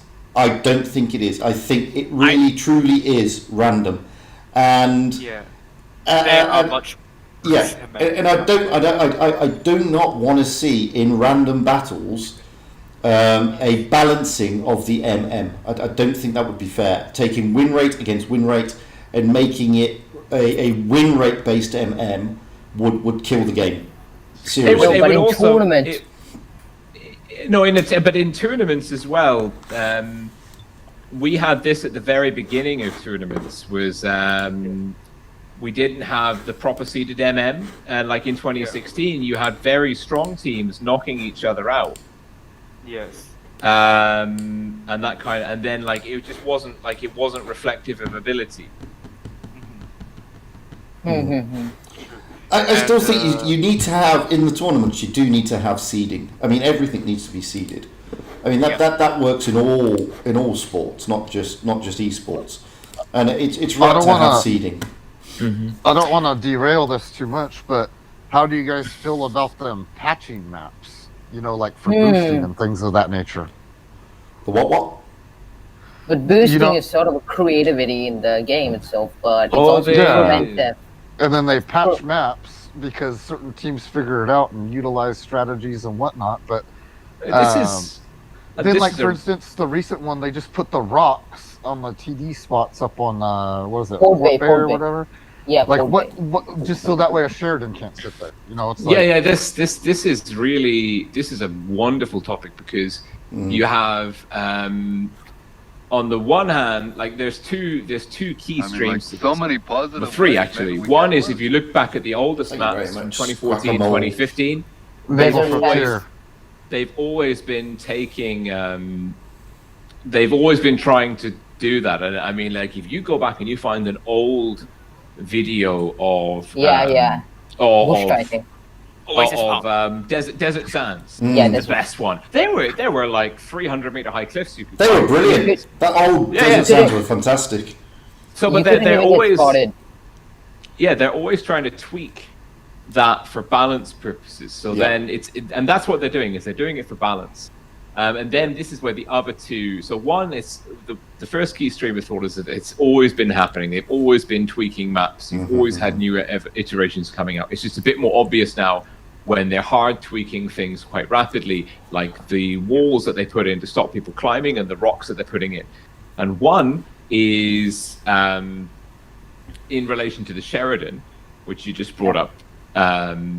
Which is the whole selling point of the Sheridan is you can find points on the map that no one else can use. And dumb me, sat and read a script at the beginning of this year to that effect. And then Wargaming were like, oh no, this isn't balanced. Oh no. we better tweak every single map to like undo this. I'm like, no, we should probably just delete ATGMs, but okay, like you do you. And then the other part of it is, and this is something which is hilarious, like you look back at the twist that you have highlight reels of the meta of 2016, 2017, 2018. Like, 2018 was brilliant. You've got Messi, like with a boost strat on Fort Despair. It's daring. The commentators are caught off guard. The camera guy isn't there for the first 20 seconds. They don't know. But everyone else, everyone that's being played, this is a hilarious thing. Like Bushker and Skate, I'm like, oh my god, did you know you could do that? Everyone that's being playing comp is like, yeah, that's kind of like, we know that. Like that's not new. And there's those boost spots all over the map. They're like, that's not new. And Wargaming love it so much because it's such an iconic moment. They put a barbecue up there and they make Easter eggs about that event. and they say, "Wow, this is brilliant." And then in the 2019 Twister, when it's just like raw DPM and blah, and it's like Foch 155s and SV215Bs and Progetto 65s just like running into each other head on and exploding, and they go like, "We didn't have any like key moments in this game." Like, and they asked me like, "What were your highlights?" I was like, "I don't know. Every battle was the same. It just they kind of like rushed each other head to head, and that was it. Like, there was no strategy involved, or limited strategy." And so like you have this wargaming want in tournaments. They want to make the highlight reels. They want Messi climbing a hill of Fort Despair, and then at the same time they're like, "No, that's some people don't know how to do that, so we're going to take it away." It's like, that's the whole point. The whole point. It's like the hatch on the E3 that you can hit with high explosive. That's what separates that limited slice of knowledge. The obscure points you can penetrate unpenetrable tanks at weird angles. That's what separates your super unicum from your good player. And if you just like make everything blah, you tend towards flat maps, boring, like uneventful, like you just like you're killing the essence of the game. Yeah. I think it's a bunch of BS. I think it's garbage because, like, I mean, you know, it's fun. Part of the, like, you see the little, you know, stupid clips where they take a moss and put it up to the top of mines, and like, so it's people just having fun with the game, right? And you know, whether you want to try to exercise that in pubs or even if you have the balls to do it in a tournament, right? Then that's like your prerogative. Like, it's like you took the risk to try that, right? But then it's like they take the whole option off the table just with the simple walls and patches, and it's like, what are you doing, man? You know, Maddox is livid about that, like gaming. Salty. I mean, going back to Messi in the grill. I mean, it was in that tournament a dodgy strap because they could have been caught off guard. And because it did take a fair few tanks to push him up there, but boy, is it! And as Rolling says, it's a massive turning point. And it was high risk, high reward. Absolutely, it's like they're these kind of like YOLO plays where a light tank is running donuts around 3 heavies in close quarters. You go, wow, that's amazing. It's like, that could also go south really quickly. Absolutely, and it's like it's the best games, like executed perfectly in tournaments, are dull because it's, you know who's winning, it's obvious who's winning, it's safe as houses. There's no, like, you're not on the edge of your seat because sorry, predictable, isn't it? No, but it's like you've still got the boost position on Naval Frontier. It still exists. It's still there. Is it? I think so. No, you have. No, they took Naval Frontier off. That was the first one they patched.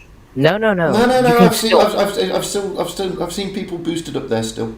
It's like, not easy, but you can still boost them up. I just tried to do it last night. You can't get up to the old boost spot in Naval Frontier. No, you can, dude. You have to use a mouse. FV215B with the boost, and maybe you can use another IS4 and maybe boost the grill up. It's possible. Well, to my knowledge, I was in a CDC and we had some mouses and some other tanks push me, and pretty much from the whole little lip ridge on the left side all the way almost up to the wall on the right from spawn, there's an invisible wall midline in the hill and you can't get up there. I literally walked the whole wall trying to get up there and you can't do it. There's an invisible wall. Or maybe they have put it in there. Maybe they patched it a little bit there.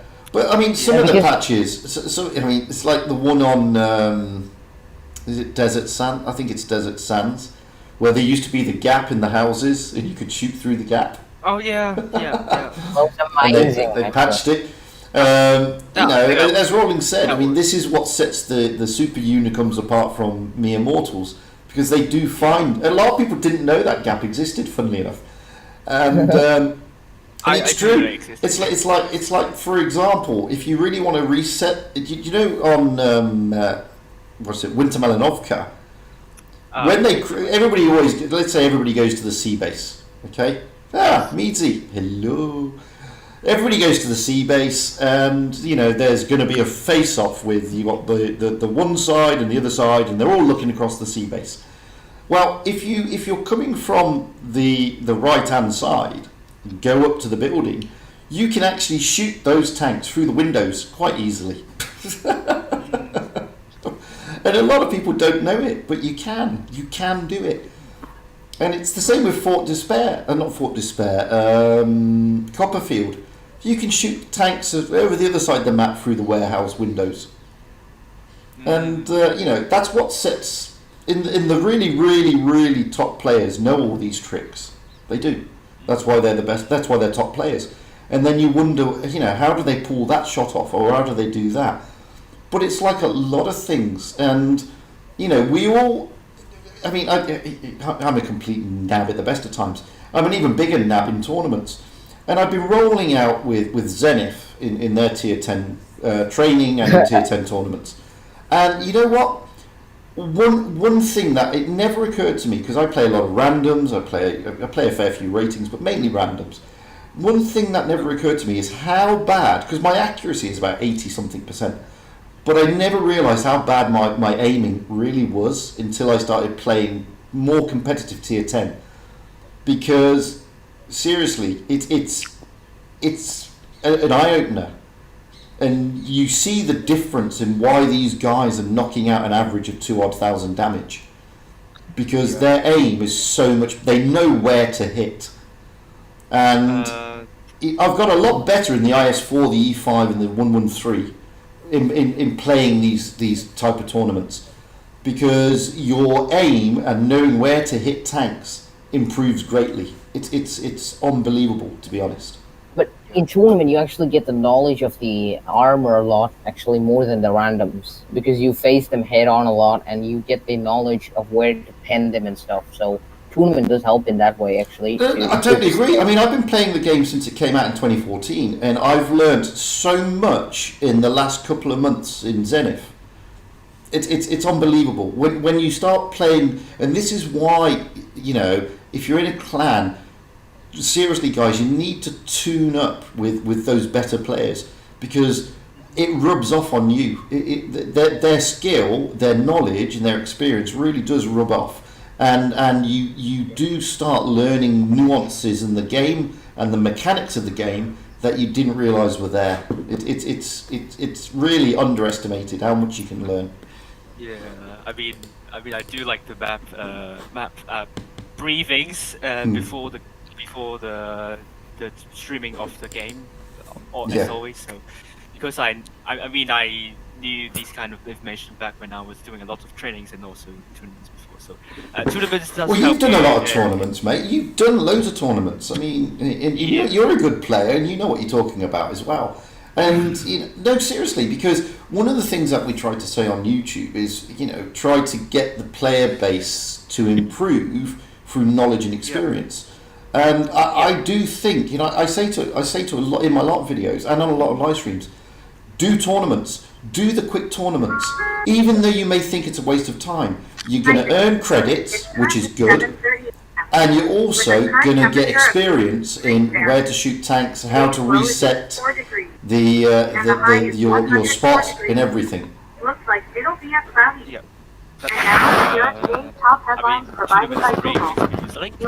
Lots of the experience cannot be obtained in randoms, especially the team bonding thing. That's the tournament. It's like something that you would not get in playing randoms. Like who on earth would team up with randoms and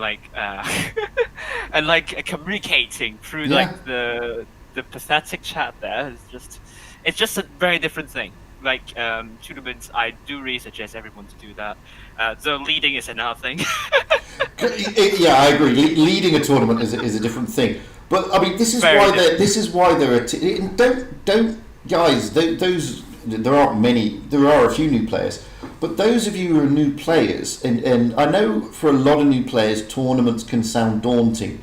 Seriously, just roll out in tier 5, tier 6. You're going to face guys who are going to be tier 6, yes, and they're going to have all tier 6 teams, clan. But you can roll out, and even if you lose the first 2 games, and you don't progress past that, you're still going to get credits, and you're going to get those credits which you can buy your tier 6, and you can move along. you'll be more rewarded from doing the tournament than just grinding it in randoms. Trust me, because you'll start to understand different places on the maps, which is a must. I mean, in playing tier 10 with Zenith, I've learnt spots on maps that I didn't know existed. And it's an eye opener. It really is an eye opener. And then you get to understand where to go haul down, all this sort of stuff. It really is good experience. That's true. And that's actually where I started tournaments. I started up with tier 6 tournaments when I was just starting off. And actually, I think to those who want to start tournaments, prepare to lose quite a lot, and that's what. Yeah. They have to understand the aspect of focus fire and what is shoot point sharing and stuff, because usually the regular battles don't teach you what that is. Yeah.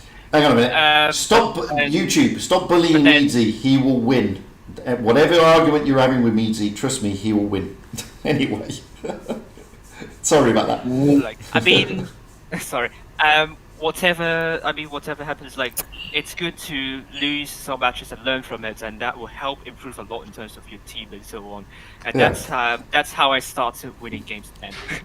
It's to lose a lot at the start, and then you learn from the losses and then losses, and then starts to get. But there are some people who once get losing, they get frustrated and they leave the game. They're those kind of players. That's also another issue. That's true though, and that's actually the main thing that the leader needs to do, and I think it's it deserves a book saying how to boost your team's morale, how you want to get the mentality of your team up, and I think that's also something that's it's a very important thing in the esports. The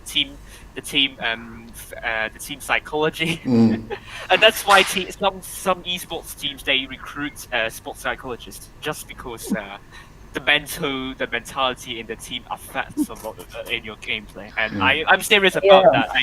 This is very absolutely. Just a quick deflection.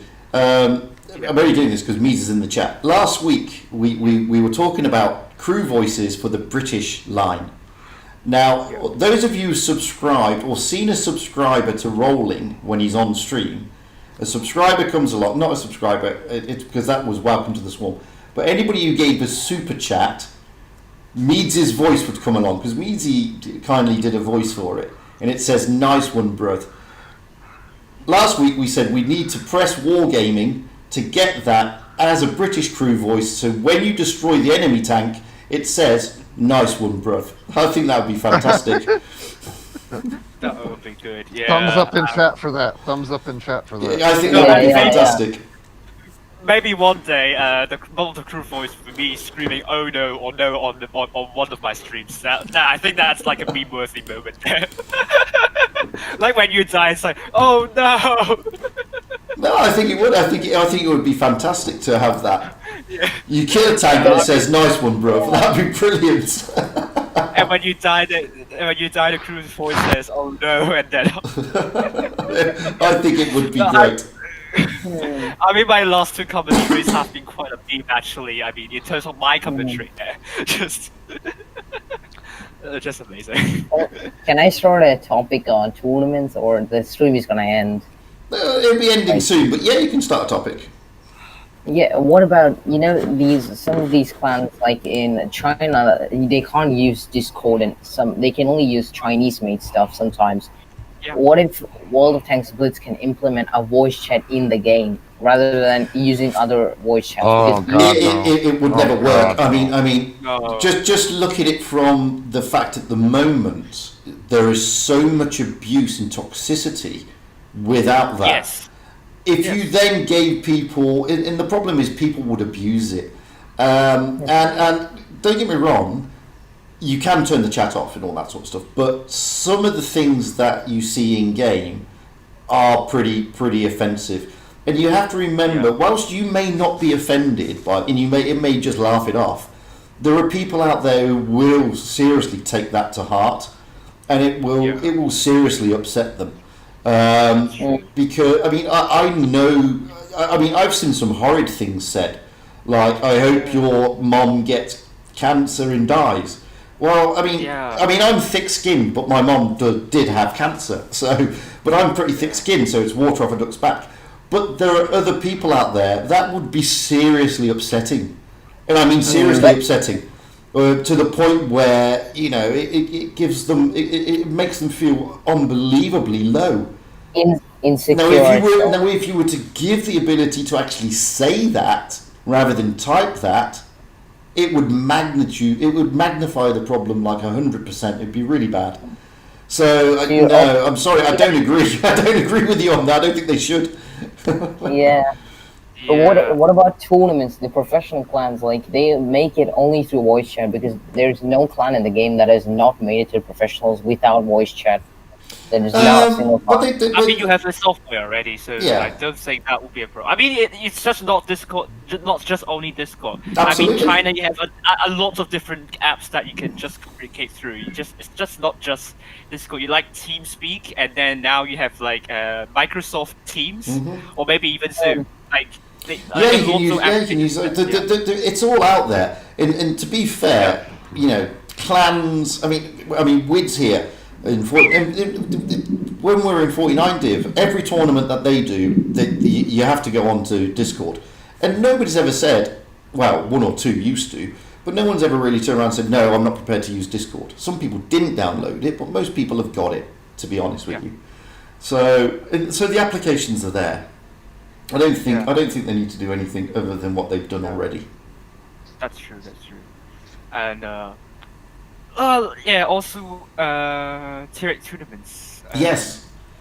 I think we kind of rushed past it, and then. Yeah, let's go back to it, because that's one of the reasons I asked you to jump in. Yeah. And besides, actually, actually, there are two big incidents in the recent tournaments, and I mean, actually three. But like one of them is like the teams boycotting the T8 tournaments because of the blip that Wargaming had, and some clans protested in result, and after that, I'm not sure if someone has paid attention to that. But we saw DWF actually joining SOS, which I think it's actually that story behind is that SOS offered them a second team place for that, and then I think DWF accepted that offer. In my opinion, I think it's a very good gesture from SOS, just because like finishing second, and that put them a really good chance of qualifying for the next stage, and suddenly got taken away, and no compensation for that. That's the most important point. I think that's what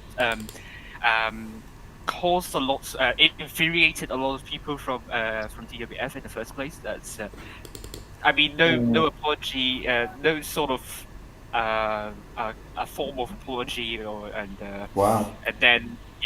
then something like that. And if I was in DWF clan there, I would have probably raged as well. Like the second place just got stripped off, just because Wargaming didn't get the technical update at the right place. Yeah. So that's horrible. But I commend SOS on that. Although like the controversy may surround whether DWF is worthy of a place there. But I don't think that's the main point here. The main point is that DWF got stripped of their place. They need a kind of compensation, and I think, that's fair enough. That's fair enough for them. I mean, it's not that because DWF knocked on the door on SOS and just asked them to accept them. It's SOS giving them the opportunity in this breakthrough as a summer season championship, and I really like that to see that. And I also like to see the community helping one another. That's something that I really like to see. No, so do I. I mean, that's an awesome thing. I mean, when the community just come, I mean, we talk about it's toxic, it's blah blah blah. When it comes together, it's a fantastic community, guys. It's unbelievable. I mean, the ability for this community to drag itself together and do good stuff is amazing, to be honest with you. I mean, just look at what happened with the Oscar fundraiser that we had on EU, with run by Ian of Alba. I mean, that was fantastic stuff. That was amazing, absolutely amazing. And then Meads has done a lot of stuff for the likes of OSH and certain charities, which again it's the response has been amazing. I mean, I did one little fundraiser just to get Every Good Name Has Taken a Better PC, because he's a good streamer and he was getting a lot of abuse for his quality, which wasn't his fault. And even that, the response was amazing. And this community never ceases to amaze me, because when it wants to, it is truly a fantastic community. It really, really is. Yeah. That's pretty. Would you like to talk about the second main thing that happened? Absolutely. Right. The second thing, which actually kind of disappointed me, I think, was that APA they sent some players over to help, with quotation marks, Phoenix in trying to get a place in the top 16. Personally, if the APA guys there helped Phoenix in general, the guys who the guys who wanted to play well in the tournaments, I think that would be a good thing. Let's I mean, it's helping the clans to grow. But I think the thing that actually didn't made some of us unhappy is that just trying to boost Phoenix chances in the top 16 when they are like big distance away from that, and I'm not sure if that's their intention though. But did it work though? Did it work?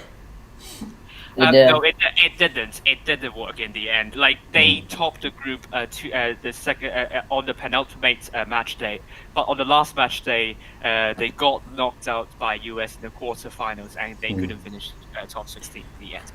I mean, a couple of things spring up from that. I mean, the main thing, and again, I mean, everybody's going to bemoan APA yet again, bless them, because they're no strangers to controversy. But one of the things that it does throw up. I mean, okay, they weren't going to. I mean, APA top 8, aren't they? Because I haven't really watched a lot. They already secured, so they don't need to play anymore. Basically, in theory. Yeah. In the last 2 match days, so yeah, I mean they're already through. I mean they're already through top 8. Yeah. So this wasn't. I mean, the thing was, I'd think it'd be more of a problem. First off, if they were trying to boost a team back into the top 8, because then that would bring in the, are they going to throw games? The second problem is, which is the one that a lot of people have alluded to, which is a cause for concern, is it unjustly or unfairly denying another clan a position? Yeah. Now, that's what I was talking about. About Toxic, Anaheim, and ASP. These 3 clans are fighting for the last 2 places on the last day of the Summer Center. But I mean, these 3 clans, they will be having their first chances in the advanced knockout stages. I don't think any of these 3 clans have been to like Challengers Tournament or Professional Tournament from my memory. So that means if Phoenix managed to get into top 16 with the help of APA, it means that these 3 clans would lose a golden opportunity to have a taste of what it's like. And for some of the growing clans, these kind of stages are very important for them, especially for recruitment. I have to emphasize recruitment, because it is so difficult for the growing clans to get the players they want, and I know exactly how difficult it is. Sure. Because the good players. The good players would go for the top clans, but I mean, exactly. These kind of tournaments give you the reputation to ease your difficulty in getting the right players you want. So that's the point that I was pretty unhappy about. Just a quick one. Bloody hell, Jory, you almost got 9k in a Leo 1. You're OP, man. Yeah. And it wasn't gravity mode. That's even worse. Are you bloody? That's unbelievable. Well played. Very well played indeed. Yeah. That's a fantastic game. Woof. Yeah. But fair enough, Phoenix didn't get into the top 16. I mean, the advanced knockout stage before. So, But the thing is, just on that point, just throw one out to you, Jack. I mean, let's take the tier 8s, and I'm picking on R2K because Jory's in the chat and Rolling was in earlier. R2K have two teams. They have two teams. They've got their top team and then they got their second team. Now, let's say the second team was struggling a little bit. Yeah. And they decided, the top team are already in the top 8. We can get both teams into the top 8 if we just move some players from the top team to the second team for a couple of games. Now, that's not changing clans because they're the same clan. Yeah. But surely that creates the same scenario. To an extent. But then Wargaming confirmed they can send two teams in the Summer Season Championship, so that's not going to change anything. No. I know that. I'm just talking about if you turn around and say, for example, APA, you're naughty for sending your members to this clan that you have an affiliation with to help them. Yeah.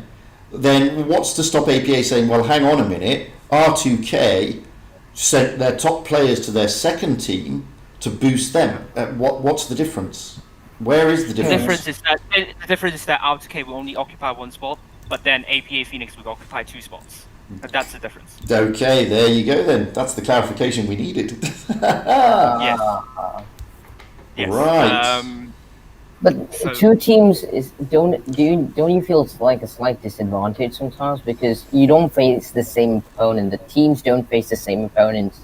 Like if they face the same opponent, I think it'll be more equal because, like sometimes the first team faces a very strong opponent, the next team faces the worst opponent, and they somehow manage to get to the top 8. Like. Don't understand your point. No, sorry. You lost me there as well. Sorry. Yeah, what I'm saying is, like, if there are two teams, and the first team faces a strong opponent, and that's the point of playing the two teams. Because the cups only count against one team, so you don't consolidate the cups. And the joy of playing two teams is that the best team out of your two goes forward. That's basically. Yep. And if you just happen to have a nicer roll running, then you happen to have an advantage that one team may face over the other team. I've never had a problem with a clan putting two teams in, to be honest with you. It's pretty fair. But the clans who get knocked out, like who might be good, but they have only one team and they get knocked out, they have a disadvantage in a way? Not really, because they too have they have the same opportunity to put two teams in. That's the difference. It's when you don't have an opportunity to do the same, when there isn't a level playing field, so to speak. It becomes a problem. So if you're saying only top 8 or top 16 teams can put two teams in, then yes, I would strongly agree with you. But when it's open to all, and don't forget, clans have up to 50 members, and we're talking 14 players. Realistically, you're going to have 20 tournament players. It's if you're a good clan, a top clan like R2K, etc., the chances of getting two teams are pretty strong. And whilst I see that some of the newer clans or some of the lesser known clans may struggle, then the higher up you get after you play, the more people are going to want to come to your clan, and the more opportunity you're going to get of having two teams eventually. So I've never really had a problem with that, to be honest with you. But what Jack is saying, which I completely agree with, is there is a danger eventually that if take the autumn series that's coming up, which is the pro series, realistically, again. Yeah. What's the danger? What's the problem? What is with the current way that you can do things? What's stopping a team that automatically has got in without having to play the last couple of games into the top 8, dropping down, leaving that clan temporarily, going to another clan that is challenging for top 16? That isn't the same clan, flooding that clan with these good players to get them into the top 16, and then leaving the clan and going back to their original clan. Because That's what we're talking about. They'll lose their dignity, basically, to be honest. Effectively they do. But what's stopping them? And in losing their dignity is great, because everybody points fingers and says, you've lost your dignity. But what about the clan they've knocked out from the top 16? Therein lies the issue. That's why we need like a transfer block or something. Like if you absolutely, that's what's needed. There needs to be some way of controlling that. And as Rolling mentioned, and as Jack mentioned, which is Wild One's helper, by the way, for those who don't know. And I've been really rude. Those of you on YouTube, there are 35 of you. If you've not checked out Wild One's Helper's YouTube channel, get over there, press subscribe. Costs you nothing apart from about a second or two of your time. He's doing great live streams. Get over there, show him some love and support. Do it, guys. You know it makes sense. Thank you very much. But what they were saying was that maybe Wargaming should introduce a rule that states if you sign up for a particular tour, like let's say the autumn season, if you sign up for autumn season as Clan A, and then halfway through you change to Clan B, you can't play. You can't play in Clan B because you signed up as Clan A. Yep. That's what the suggestion is, which isn't a bad suggestion. Littlefinger, hello. Yeah, that's a good point. I'll need to find Wild One's Alpha's link. Let me find it. I've got it somewhere. Yeah, and however, one way people can go over that is to use multiple accounts, and I'm not sure if that could be traced effectively. That's some way people can go over, but I hope that's not going to happen in the end, because again, that's just really losing your dignity here. I mean, it's like, we saw it wasn't underhand. And I mean, a lot of people mentioned this. We saw in the spring season, FBI and Raid. Now, Raid was in a bit of a different situation than FBI. What happened was Raid went. It was towards the end of the spring season of the Ascents. They actually lost on the Wednesday, which meant they didn't get into the ticketed tour on the Saturday, which meant they were going to lose approximately 2,800 odd cups. Now, this is the thing. It was either Winter War or W1B. I can't remember which one it was. They did get into the ticketed tour on the Saturday. And had they have proceeded even to, I think it was the semi-final, they would have received more cups than Raid, and therefore made it into the top 8. Yeah. What then happened was Raid brought in some players that had cups to get tickets, that got them into the ticketed tour on the Saturday, and thus boost their chances for cups. Now, a lot of people turn around and said they cheated. They didn't cheat. I want to make this pretty clear. What they did was not against the rules. They did not cheat. They did not break the rules. It was not illegal. It was none of that. You may think it was on sportsmanship, underhand, or whatever. That's a different argument for a different day. But they didn't cheat. And what we said after that was Wargaming need to look at this to prevent a repeat of that, because it didn't go down well with the community. And it didn't. If you lose, you lose, unfortunately. But the problem is, Raid is, and they don't get me wrong, they're always going to be a top 8 team, and they deserve to be there. That's not my argument. It never has been my argument. So, it was a shock. But every now and then, and this is my argument, it's nice to have a shock in a tournament. And the spring season, I was rooting for Vale. They were the underdogs. They did fantastically well. And it's nice to see a clan that is not as well known get there. Yeah, that's true.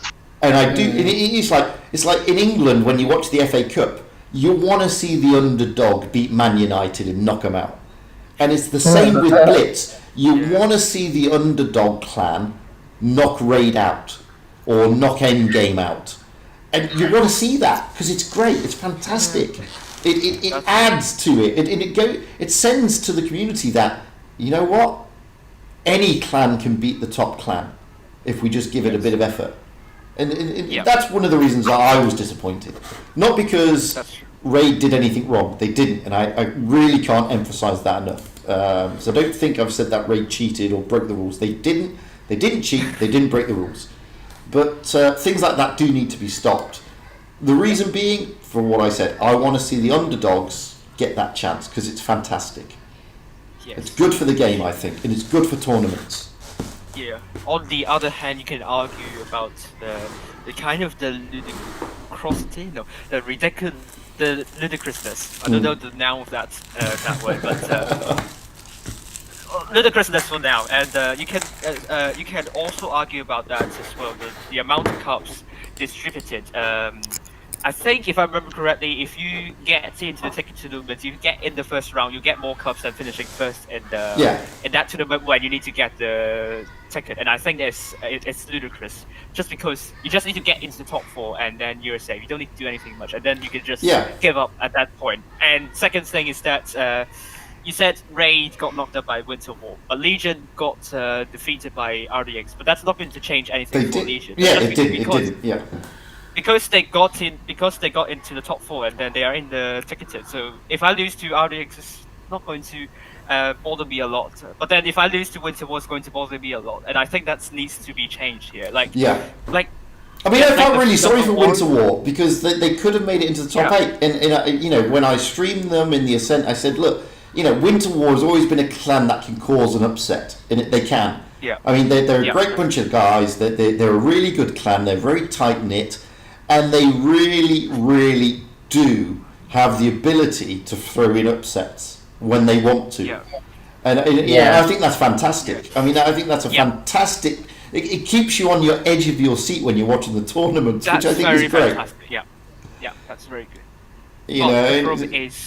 But the problem is that they need to try fix something about finishing the first or second or third or fourth in that qualifying stage. Otherwise, I mean, what's the point of playing after that? I mean, I can just simply leave the game after getting top 4 and then not show up at all. And I wish there is something that could actually change the position somewhat when you finish second for whatever reasons or something like that. So that needs to happen. While getting knocked out, shocks do happen. So and they made it such that if you got knocked out in the quarterfinals of that qualifying tournament, it has too much impact.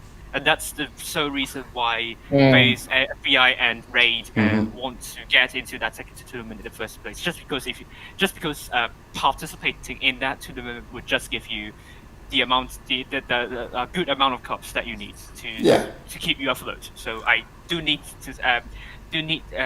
want Wargaming to tweak this cup system for these two tournaments. I do see the point of having a ticket to tournaments. I actually am devising a way to address that issue as well myself. Okay. I might put a video out on what my suggestion would be. That would be a good idea. Yeah. Yeah. I think that would be cool. Because I mean, the reason, just put in picture, the reason we do these is because everybody always complains about wargaming and that they moan, they whinge about the game. Yet it's good to just come on and just get it out there, guys. You've got a platform to moan, you've got a platform to discuss, and sometimes when you think that everything's against you, after you've spoken it all through, you'll find out, well, actually, it's not as bad as it seems. I mean, that's the idea. And it's there. I mean, I'm not saying that Wargaming watch these. I mean, I know Darth Antonius jumps in every now and then, but the more people that have a say, the more opportunity that something will get done over time. Rather than if you do it, I've seen some people asking for things on the Discord and they hurl abuse. And that's not the way to do things. But we'll get there. And like I said, there's a lot of people in this community who do some really fundamentally great stuff that goes under. It does go under the wire. A lot of people don't get noticed, and it's a shame because there are really unbelievable guys out there. I mean, you're one of them. You're thinking of doing this and that, Jack, which is great. Lockney is another one. I mean, there's loads of people like that, and not just the big ones that you know. So it's all good fun. And on that, we've been on for 2 hours and 5 minutes. But it was always going to happen because we had a couple of special guests. Not that none of you are special. You're all special, of course you are. But it was nice to have the man, the myth, the legend, Mr. Rolling Swarm pop in. And it was also nice to have Jack, aka Wild Ones Helper, who's leading Metis, but used to be in Genice or Nice or Genice. Drop in because he's a great player and as I said, up and coming YouTuber, so check him out. And you've also had the pleasure of having Meadsy in the YouTube chat. What more do you want, guys? Some of the big boys have rolled out today. It's amazing. Yeah. And everybody's had the opportunity to have a say, which is the great thing. Yeah, that's the point. Everybody has the ability to say whatever they like, within reason, of course. I mean, we don't do anything naughty or nasty, offensive or ist on the end of it. But so by all means, these happen every week. Those of you who want to join it, just jump into Discord, get onto the voice, and be heard. Seriously, be heard. This is the opportunity, guys. And I'll try and entice these guests again. I'll try and entice Jack back in rolling. And we've had Jory and Maddox all the time because they're long-term supporters. And Jory of R2K is here. Jory's going now. Bye. No, he said he's boring. He's not. And you saw his replay earlier. Jory's always here. We do get some notable players coming in, and it's your opportunity to ask them questions, guys, because they're more than happy to have a chat. And with that, I'm going to say, guys on YouTube, really, thank you for jumping in. I mean, it's been amazing. I saw it peak at like 42. Not because of me, because of rolling and because of Wild Ones Alper and because of it's because of me. Jory and all these people. It's not because of me. It's got nothing to do with me. Nothing at all. And we've had a good chat about tournaments and everything else. Yeah. And for those of you who are completely living under a rock, last week we spoke about a notable YouTuber, that would be Pantherfleet, dropping YouTube to go and do his studies. Well, he's back! Because we said he would realise that he has more time than he thought he didn't have. So he's back. He doesn't need me to tell you to go and have a look at his channel. He's back. So there you go. Yep. He went for 2 weeks? So there you go. Anyway, thank you all as usual. It's been a pleasure for you to jump in, guys. I really appreciate it. And thank you on Discord for jumping in. It's been an absolute pleasure to have you there as well. And I'd like to say a big thank you to Rolling, who's gone, for popping in. He always tries to pop in. Jory, you're always here, but thank you anyway. And Jack, thank you. And I wish you the best for your channel, mate. And thank you. I wish I have.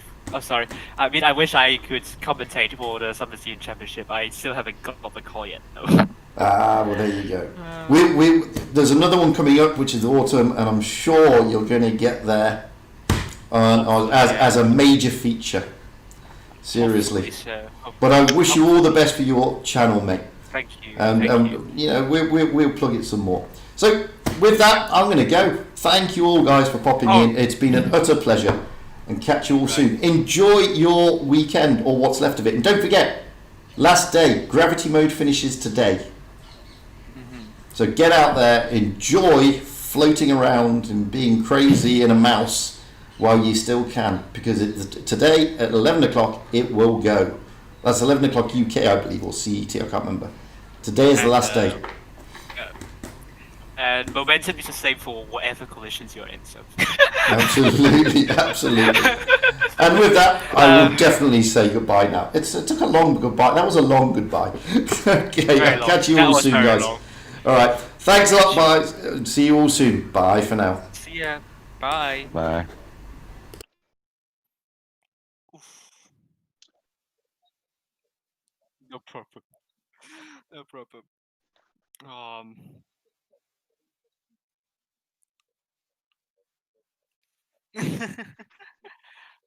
Right.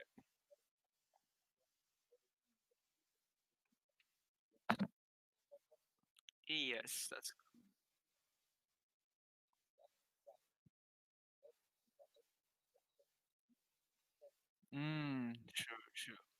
True. Um, yeah, predictions for the summer season championship. If you all want to say something about that, I would happily discuss about predictions for the summer season championship for both EU and the HS server. Oh, but yeah, I mean it's 29th to 31st. Yeah. Yeah. Yeah. Yeah. Yeah. Yeah.